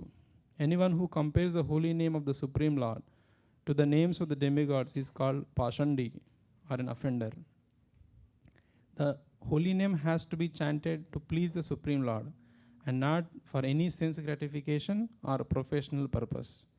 If this pure mentality is there, then even though a person is born of a low family, such as the dog eaters, he is so glorious that not only has he purified himself, but he is quite competent to deliver others. He is competent to speak on the importance of the transcendental name, just as Thakur Haridas did. He was apparently born in a family of Mohammedans, but because he was chanting the holy name of the Supreme Lord offenselessly, Lord Chaitanya empowered him to become the authority of, or Acharya of spreading the name. It did not matter that he was born in a family which was not following the Vedic rules and regulations. Chaitanya Mahaprabhu and Advaita Prabhu accepted him as an authority because he was offenselessly chanting the name of the Lord. Authorities like Advaita Prabhu and Lord Chaitanya immediately accepted that he had already performed all kinds of austerities, studied the Vedas, and performed all sacrifices. That is automatically understood. There is a hereditary class of Brahmanas called the Smarta Brahmanas, however, who are of the opinion that even if such persons who are chanting the holy name of the Lord are accepted as purified, they still have to perform the Vedic rites or await their next birth in a family of Brahmanas so that they can perform the Vedic rituals. But actually that is not the case. Such a man does not need to wait for the next birth to become purified. He is at once purified. It is understood that he has already performed all sorts of rites. It is so-called Brahmanas who actually have to undergo different kinds of austerities before reaching that point of purification. There are many other Vedic performances which are not described here. All such Vedic rituals have been already performed by the chanters of the holy name. The word Juhu means that the chanters of the holy names have already performed all kinds of sacrifices. Susnu means that they have already traveled to all the holy places of pilgrimages and taken part in the purificatory activities at those places. They are called Arya because they have already finished all these requirements. And therefore they must be among the Aryans, or those who have qualified themselves to become Aryans. Aryan refer to those who are civilized, whose manners are regulated according to the Vedic rituals. Any devotee who is chanting the holy name of the Lord is the best kind of Aryan. Unless one studies the Vedas, one cannot become an Aryan. But it is automatically understood that the chanters have already studied all the Vedic literatures. The specific word used here is Anuchu, which means that because they have already completed all these recommended acts, they have become qualified to be spiritual masters. The very word Grinanti, which is used in this verse, means to be already established in the perfectional stage of ritualistic performances. If one is seated on the bench of a high court and is giving judgment on cases, it means that he has already passed all legal exams and is better than those who are engaged in the study of law or those expecting to be studying the law in the future. In a similar way, Persons who are chanting the holy name are transcendental to those who are factually performing the Vedic rituals and those who expect to be qualified. Or in other words, those who are born in families of Brahmanas but have not yet undergone the reformatory process and who therefore expect to study the Vedic rituals and perform the sacrifices in the future. There are many Vedic statements in different places saying that anyone who chants the holy name of the Lord becomes immediately freed from conditional life, and that anyone who hears the holy name of the Lord, even though born of a family of dog eaters, also becomes liberated from the clutches of material entanglement. So two verses are very prominent, a kind of culmination for the third canto of Bhagavatam, glorifying the names of the Lord. So, tam tvamaham brahma param pumamsam pritak shrutasya sambhibhavyam svatejasadruvatya gunapravaham vande vishnum kapilam vedagarbham.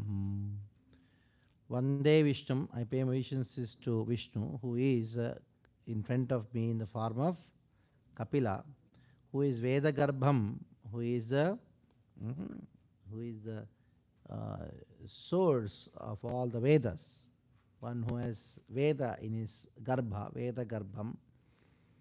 Tam aham brahma param pamamsam. So I pay my obeisances to that person who is Veda Garbham. Brahma param pamamsam.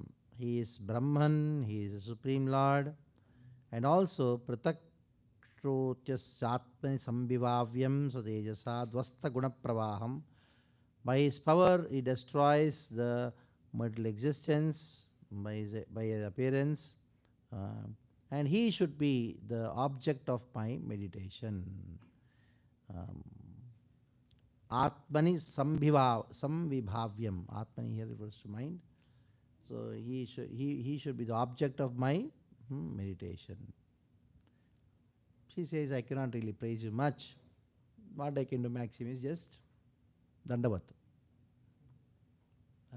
How much I can go glorify you? Impossible. Read the purport. Devahuti, the mother of Kapila, instead of prolonging her prayers, summarized that Lord Kapila was none other than Vishnu, and that since she was a woman, it was not possible for her to worship him properly, simply by prayer. It was her intention that the Lord be satisfied. The word pratyak is significant. In yogic practice, the 8 divisions are yama, niyama, asana, pranayam, pratyahara, dharana, dhyana, and samadhi. Pratyahara means to wind up the activities of the senses. The level of realization of the Supreme Lord evidenced by Devahuti is possible when one is able to withdraw the senses from material activities. When one is engaged in devotional service, there is no scope for his senses to be engaged otherwise. In such full Krishna consciousness, one can understand the Supreme Lord as he is.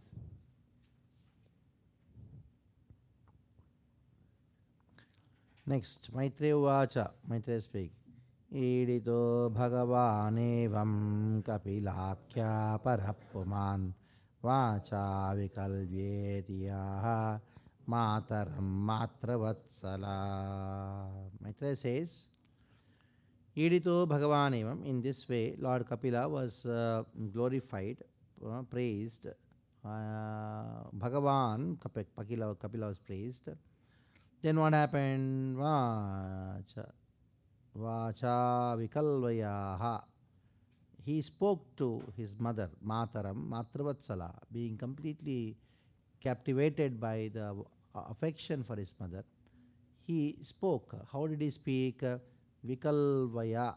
Vikalvaya means with choked up voice, out of affection. Choked up voice. Kapila spoke. Mother. Kapilo Vacha. Marge nane namataste susve venodite name astite nabaram kashtam achirat avarotasyasi. I explained to you many margas. But this marga, what is that marga? Bhakti. Margena anena. Anena, this bhakti, process of bhakti, which is Susevyenuditena me. Susevya. What is meaning Susevya? Very easy to perform. And not only very easy person, Achirad. Achirad means you'll attain prema very immediately.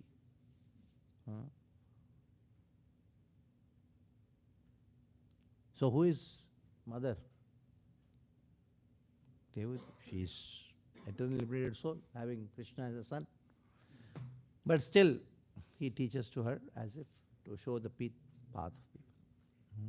So that's how Kapila, he says, Anena Margena, this Marga is the most simple and also very easy to attain perfection and very quickly.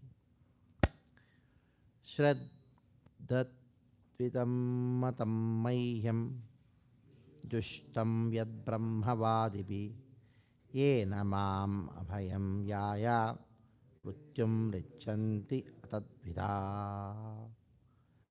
So Shraddhat vitam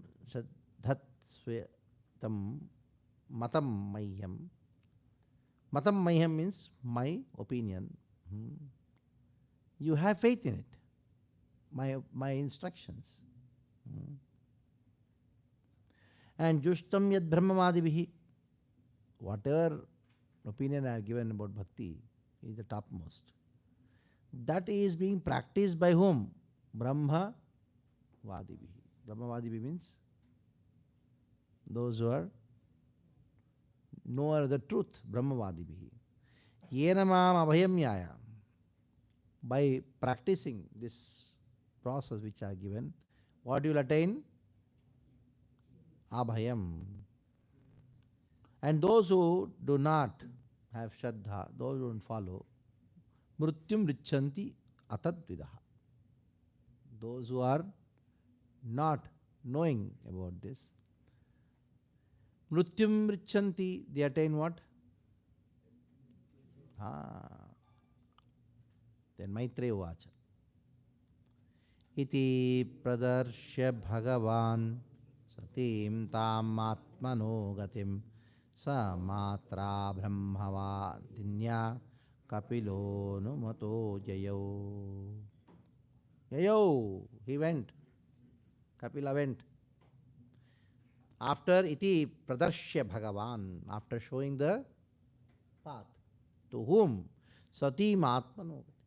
To Satim, to mother. What is that path? Atmanogati. It is the destination of the soul. Samatra Brahmavadinya, who is mother, who knew that Kapila is who? So Supreme Lord himself, Kapilo. Anumato yayo. After taking permission from his mother, Anumata, he went.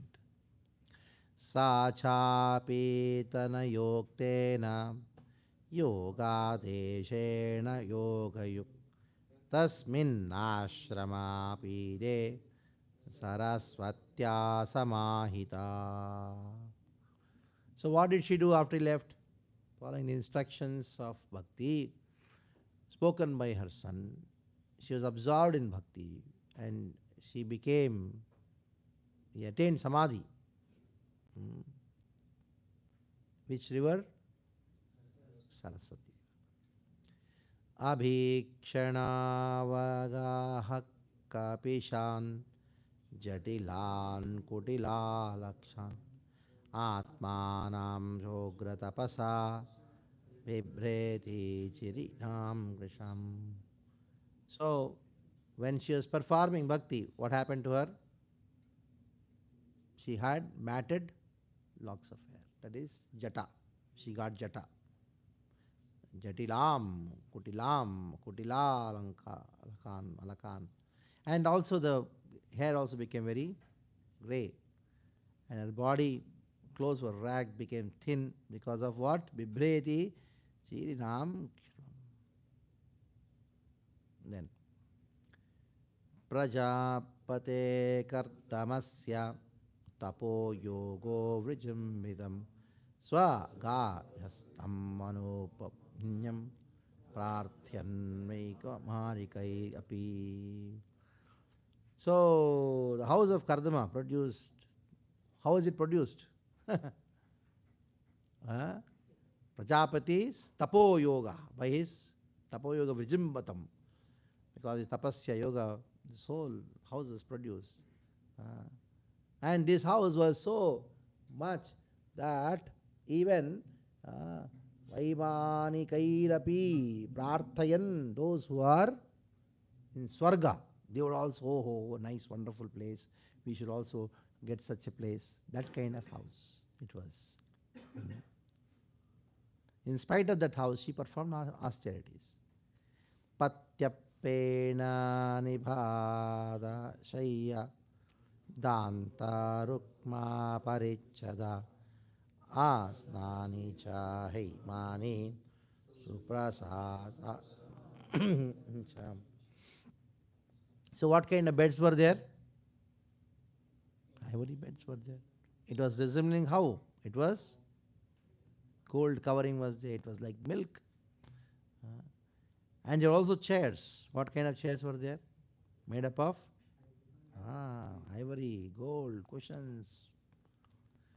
Swachhas Spadika Kudyeshu Mahamarakateshu cha Ratna Pradipa Bhanti Lalana Ratna Samyuta. There were lamps which was like jewels, crystals, emeralds were there. And all the women were decorated very nicely. Lalana Ratna Samyuta. And not only that, there were gardens. Gruhodhyanam Kusumitai Ramyam Bhava Amara Drumai Kujat Vihangamitunam Gayan Matta Madhuratam. So they were nice, wonderful gardens with beautiful, some trees, celestial trees, and intoxicating singing. Birds were singing, humming. Bees were there, intoxicated bees were also there. Yatra pravishtam atmanam vibhudanuchara jagao vapyam utpalagandhinyam kardhamenopa lalitam. When Kardama was there, Upalalitam, he took care of Devati so nicely. Sometimes would enter the pond with so many wonderful fragrant lotus flowers there, and Devatas were there glorifying, oh, how great she is, just see. Then what did she do? Hitva tad ipsitat mam api akandala yoshitam kinchit chakara vadanam putra visleshanatura. Such a house was given up by, and this house, how was it? Ipsitam. Ipsita tamam api akandala yoshitam. Akandala yoshitam, ipsitam. The wives of Indra would say, oh, Indra, what kind of house you have? Just see that Kardama. She gave up that house. Tucha. And then she became what? Silent. Chakaravadhanam. Kinchit chakaravadhanam. Why? Putra visleshanatura. Because of experiencing separation from son. Vanam pravrijyate stva apat viharatura yatva tatvyaopi yabhunaste vatse goriva vatsala. So, what was her condition? She was like a cow. When the calf is lost somewhere, the cow becomes very agitated. So husband has left home, and now son has also left. So she knew, all temporary, but still, Jnatva tatyapi tatvapi, even though she knew the tattva, she was what? Agree with, very much agree. So she was experiencing what? Vatsalya rasa. So in Vatsalya rasa, the separation from Krishna is so much that what to do? That was her condition. So can you read the purport?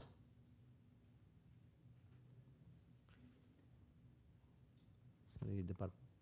A woman whose husband is away from home or has taken the renounced order of life should not be very sorry, because she still has the presence of her husband's representative, her son.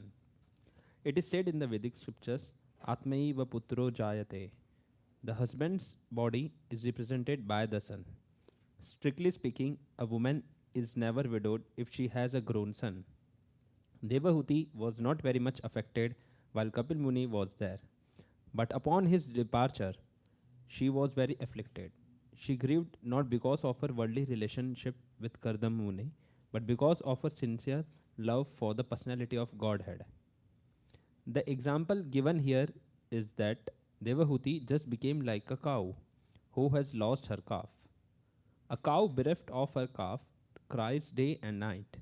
Similarly, Devahuti was aggrieved, and she always cried and requested her friends and relatives, "Please bring my son home so that I may live, otherwise I shall die."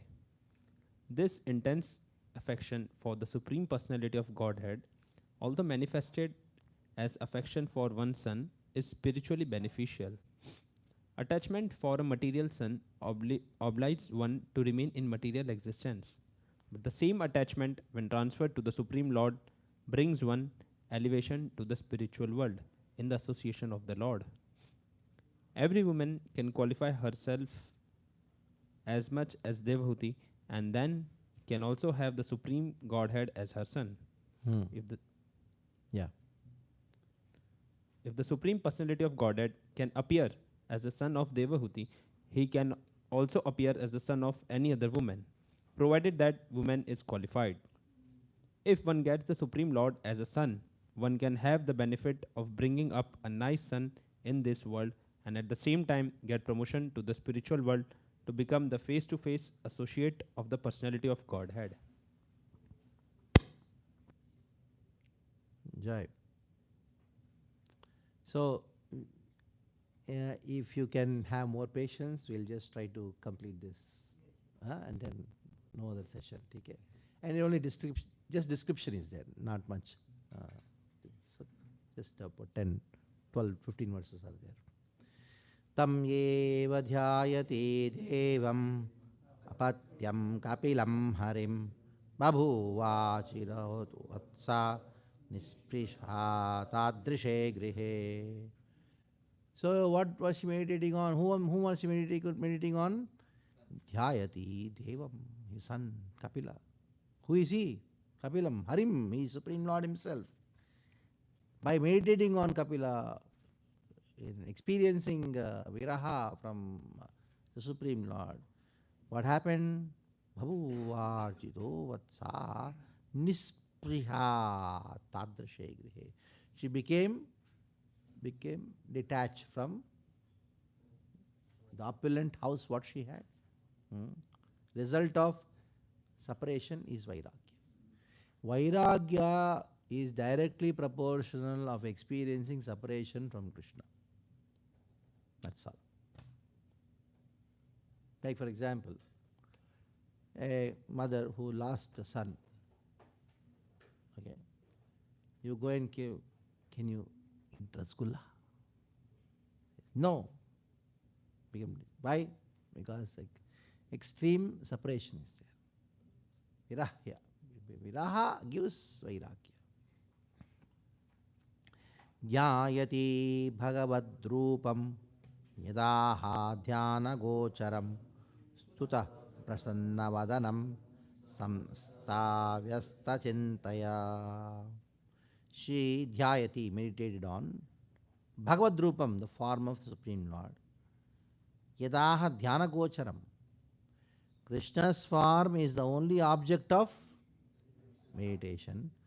Sutaha prasannavadanam. Because her son, Kapila, face, what face he made it upon? Prasannavadanam. Samastavyasta chintaya. So she thinking of the whole form and all his teachings. She conducted. Next. Bhakti pravaha yogena vairagyena baliyasa yuktanusthana pratena jnanena brahma hetuna vishuddhena tadatmanam atmana vishato mukham svanubhutyatiro bhuta maya guna visheshanam brahma. Okay. So, Bhakti Pravaha Yogena. The Bhakti Yoga is like a Pravaha, it's like a current. So, by this Bhakti Pravaha, what happens is Vairagyena Baliyasa. What kind of Vairagya is developed? Baliyasa. Very strong Vairagya. Yukyanusthana Jatena. Then what happens?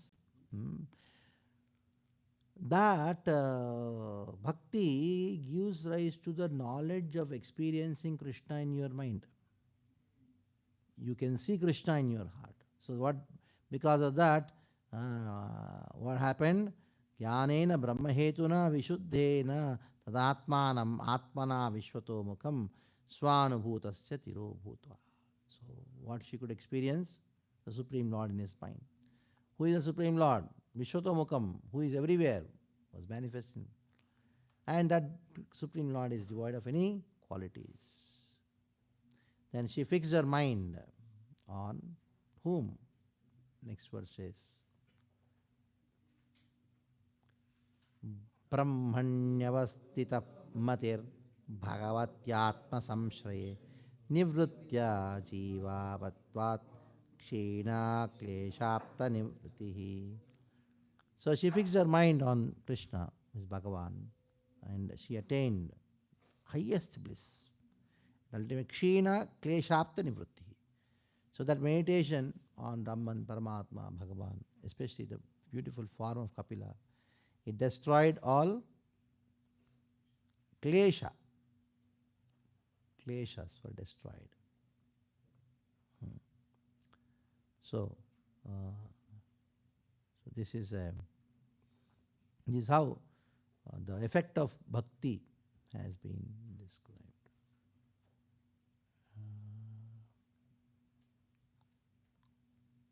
Where did it go? Just read the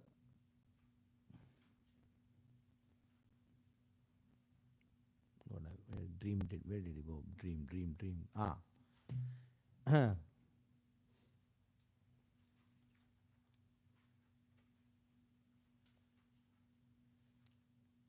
Okay, not required. Known to you, most of them. Most known to you.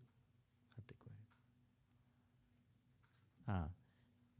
Nityarudha samaditvat paravritta guna brahma na sasmarat tadatmanam swapne drishtum ivotita.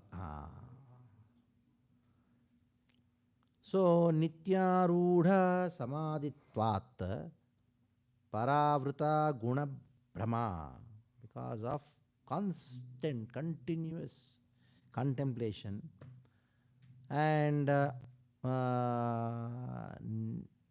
nityarudha samaditvat paravritta guna brahma.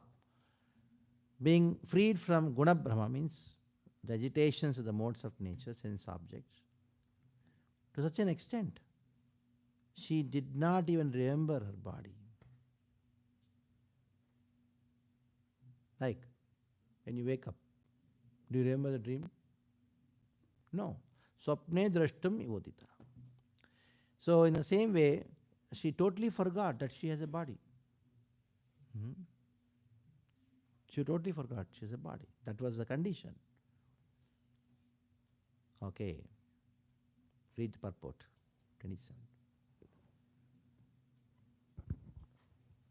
A great Vaishnava said that he who has no remembrance of his body is not bound to material existence.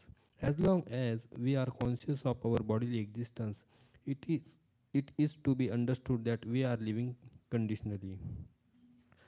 Under the three modes of material nature, when forgets his bodily existence, his conditional material life is over.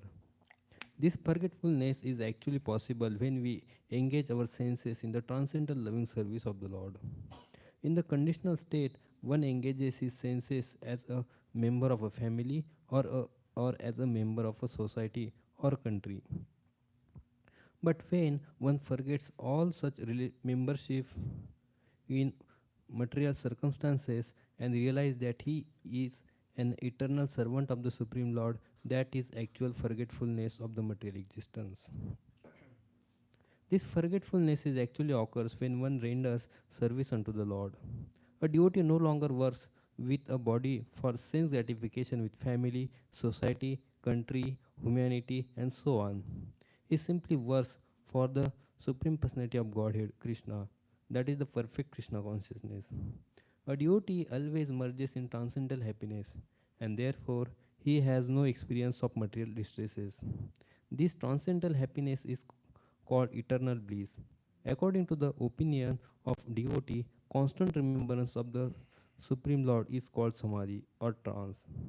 If one is constantly in trance, there is no possibility of his being attacked or even touched by the modes of material nature. As soon as one is free from the contamination of the three material modes, he no longer has to take birth to transmigrate from one form to another in the material world. Okay. Taddeha bharata poshto apyaksharaschaadya sambhavat bahuho maleravachanna sadhuna iva pavaka. So her that deha, that body, parataha poshto, who was taking care by those who are maid servants, created by Asambhavat. They were created by her Kardama. They were taken care by these maidens. And there was no anxiety. And she was quite babuha. She was quite healthy.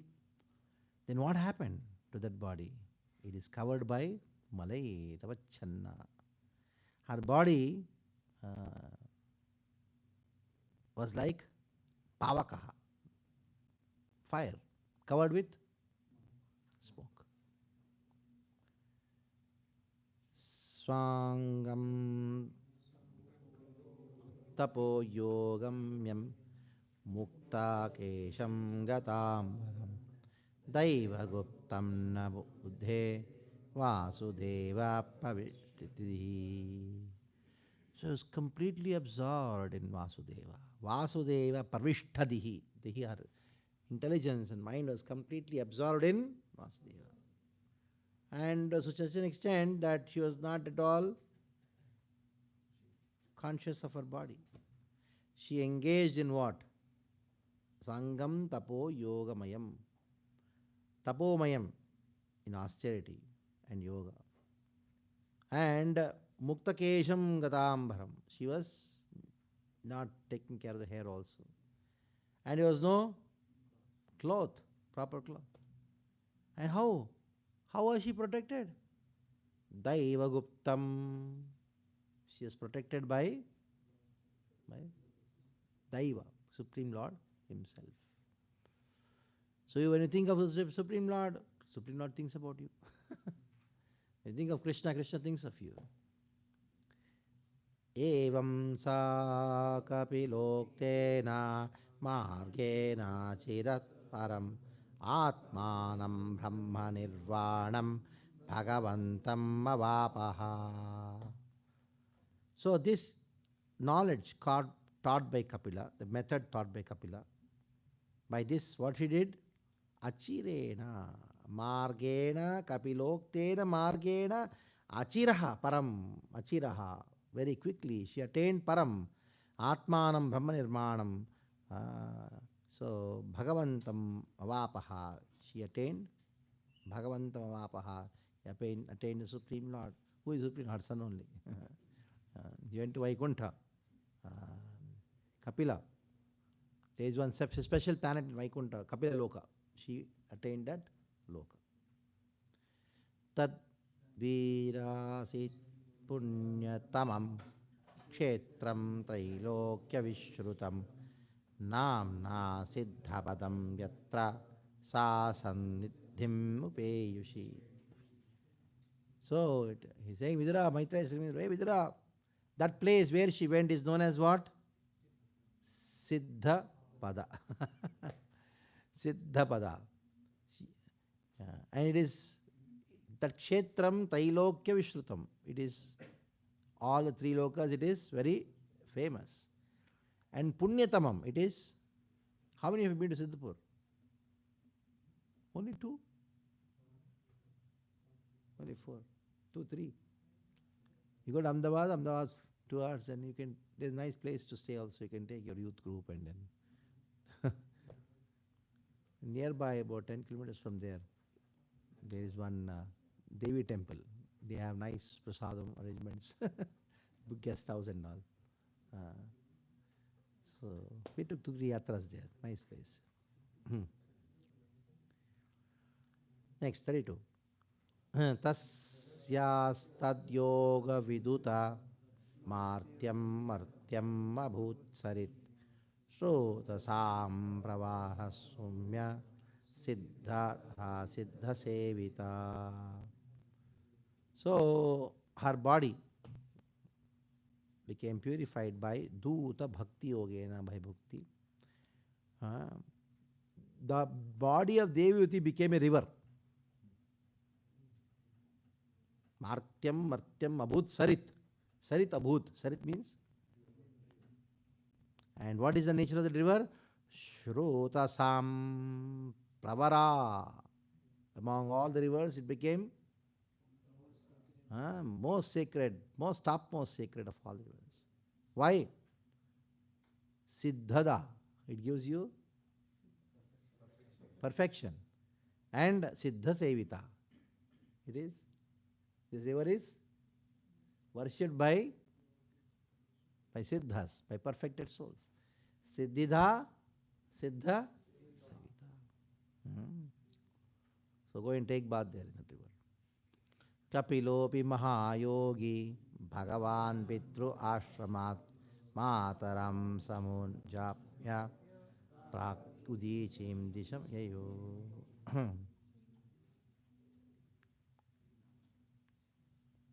So somebody may say, hey, wow, you are talking about so much about Devi. What happened to Kapila? Kapila, after taking permission from his mother, first he went where? Pitru Ashramat, from the Ashramat. Mataram Samugnyapya, after taking permission from his mother. Prag, first he went Udichim. Prag Udichim Disham Yayo. First he went to north and then to east. Where? Ganga Sagar. And he took up his state there in Ganga Sagar.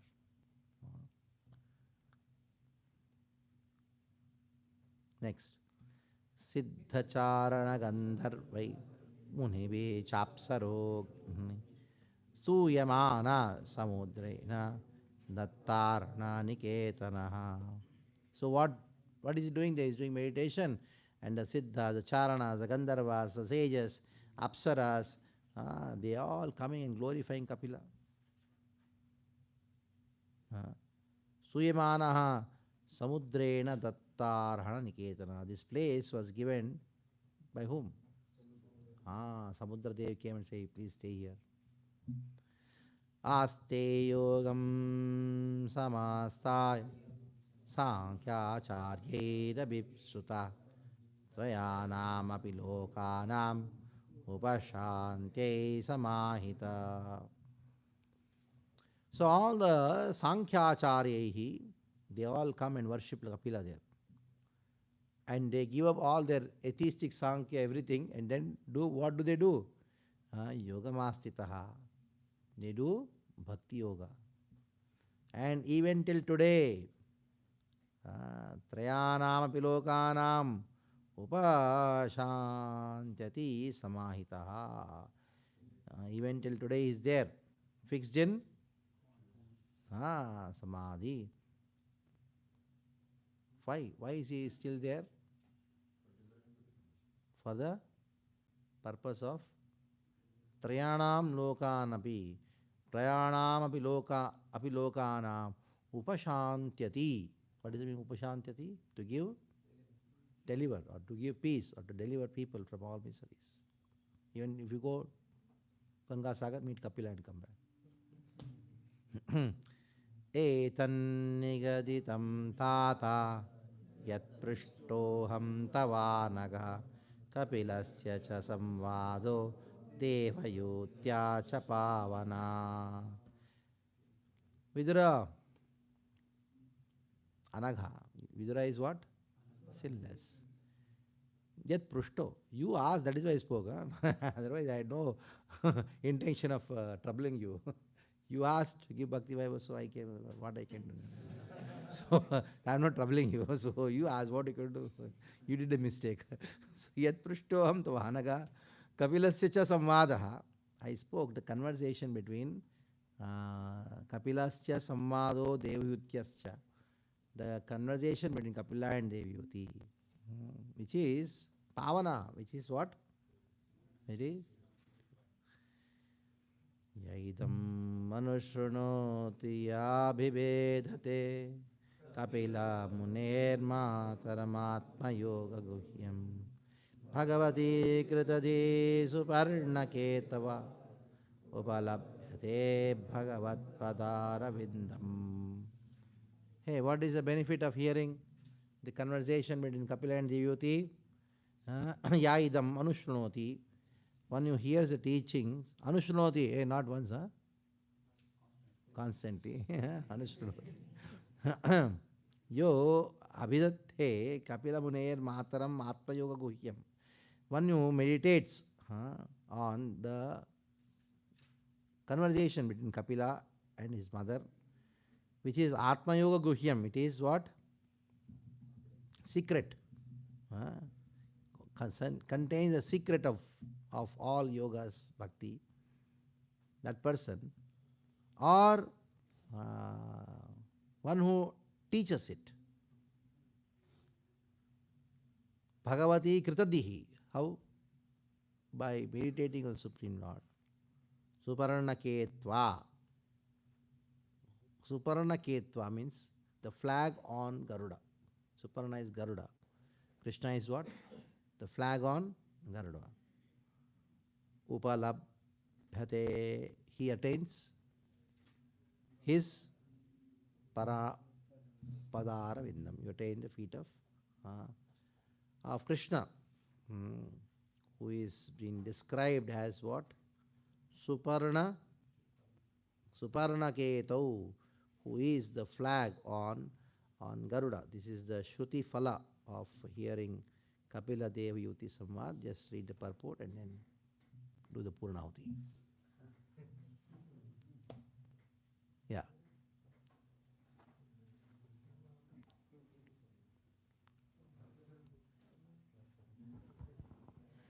The narration of Kapila Dev and his mother Devahuti is so perfect and transcendental that even if one only hears or reads this description, he achieves the highest perfectional goal of life, for he engages in the loving service of the lotus feet of the Supreme Personality of Godhead. There is no doubt that Devahuti, who had the Supreme Lord as her son and who followed the instruction of Kapila Dev so nicely, attained the highest perfection of human life. Thus ends the Bhakti Vedanta purport of the third canto, the 33rd chapter of Srimad Bhagavatam, entitled The Activities of Kapila Dev. End of the third canto. Okay. Prabhupada की जय, आप सब भक्तों की जय.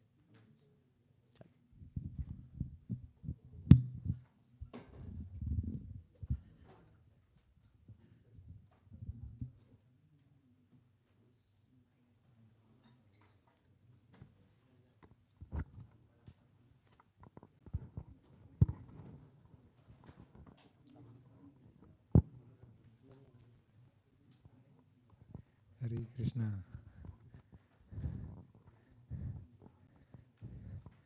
So we are very grateful to Maharaj for taking out time from his busy schedule. Chakravarti Prabhu was mentioning on the first day that Maharaj landed early in the morning, 2 o'clock, and then still came to serve here. And 3 days Maharaj served hours and hours whole day, and blessing us with the morning 2 Bhagavatam classes also so wonderfully.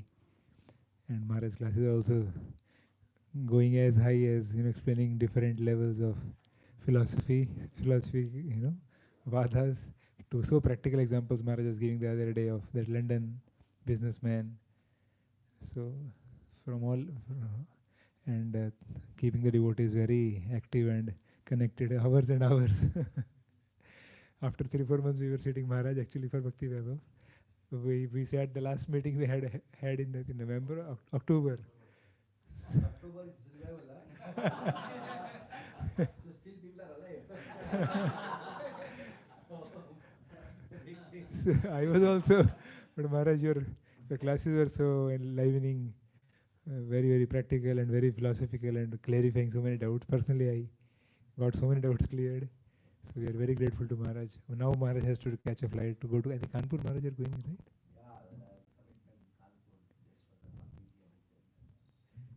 Then Kanpur, and then I think Daman. Maharaj, you're telling Maharaj Daman.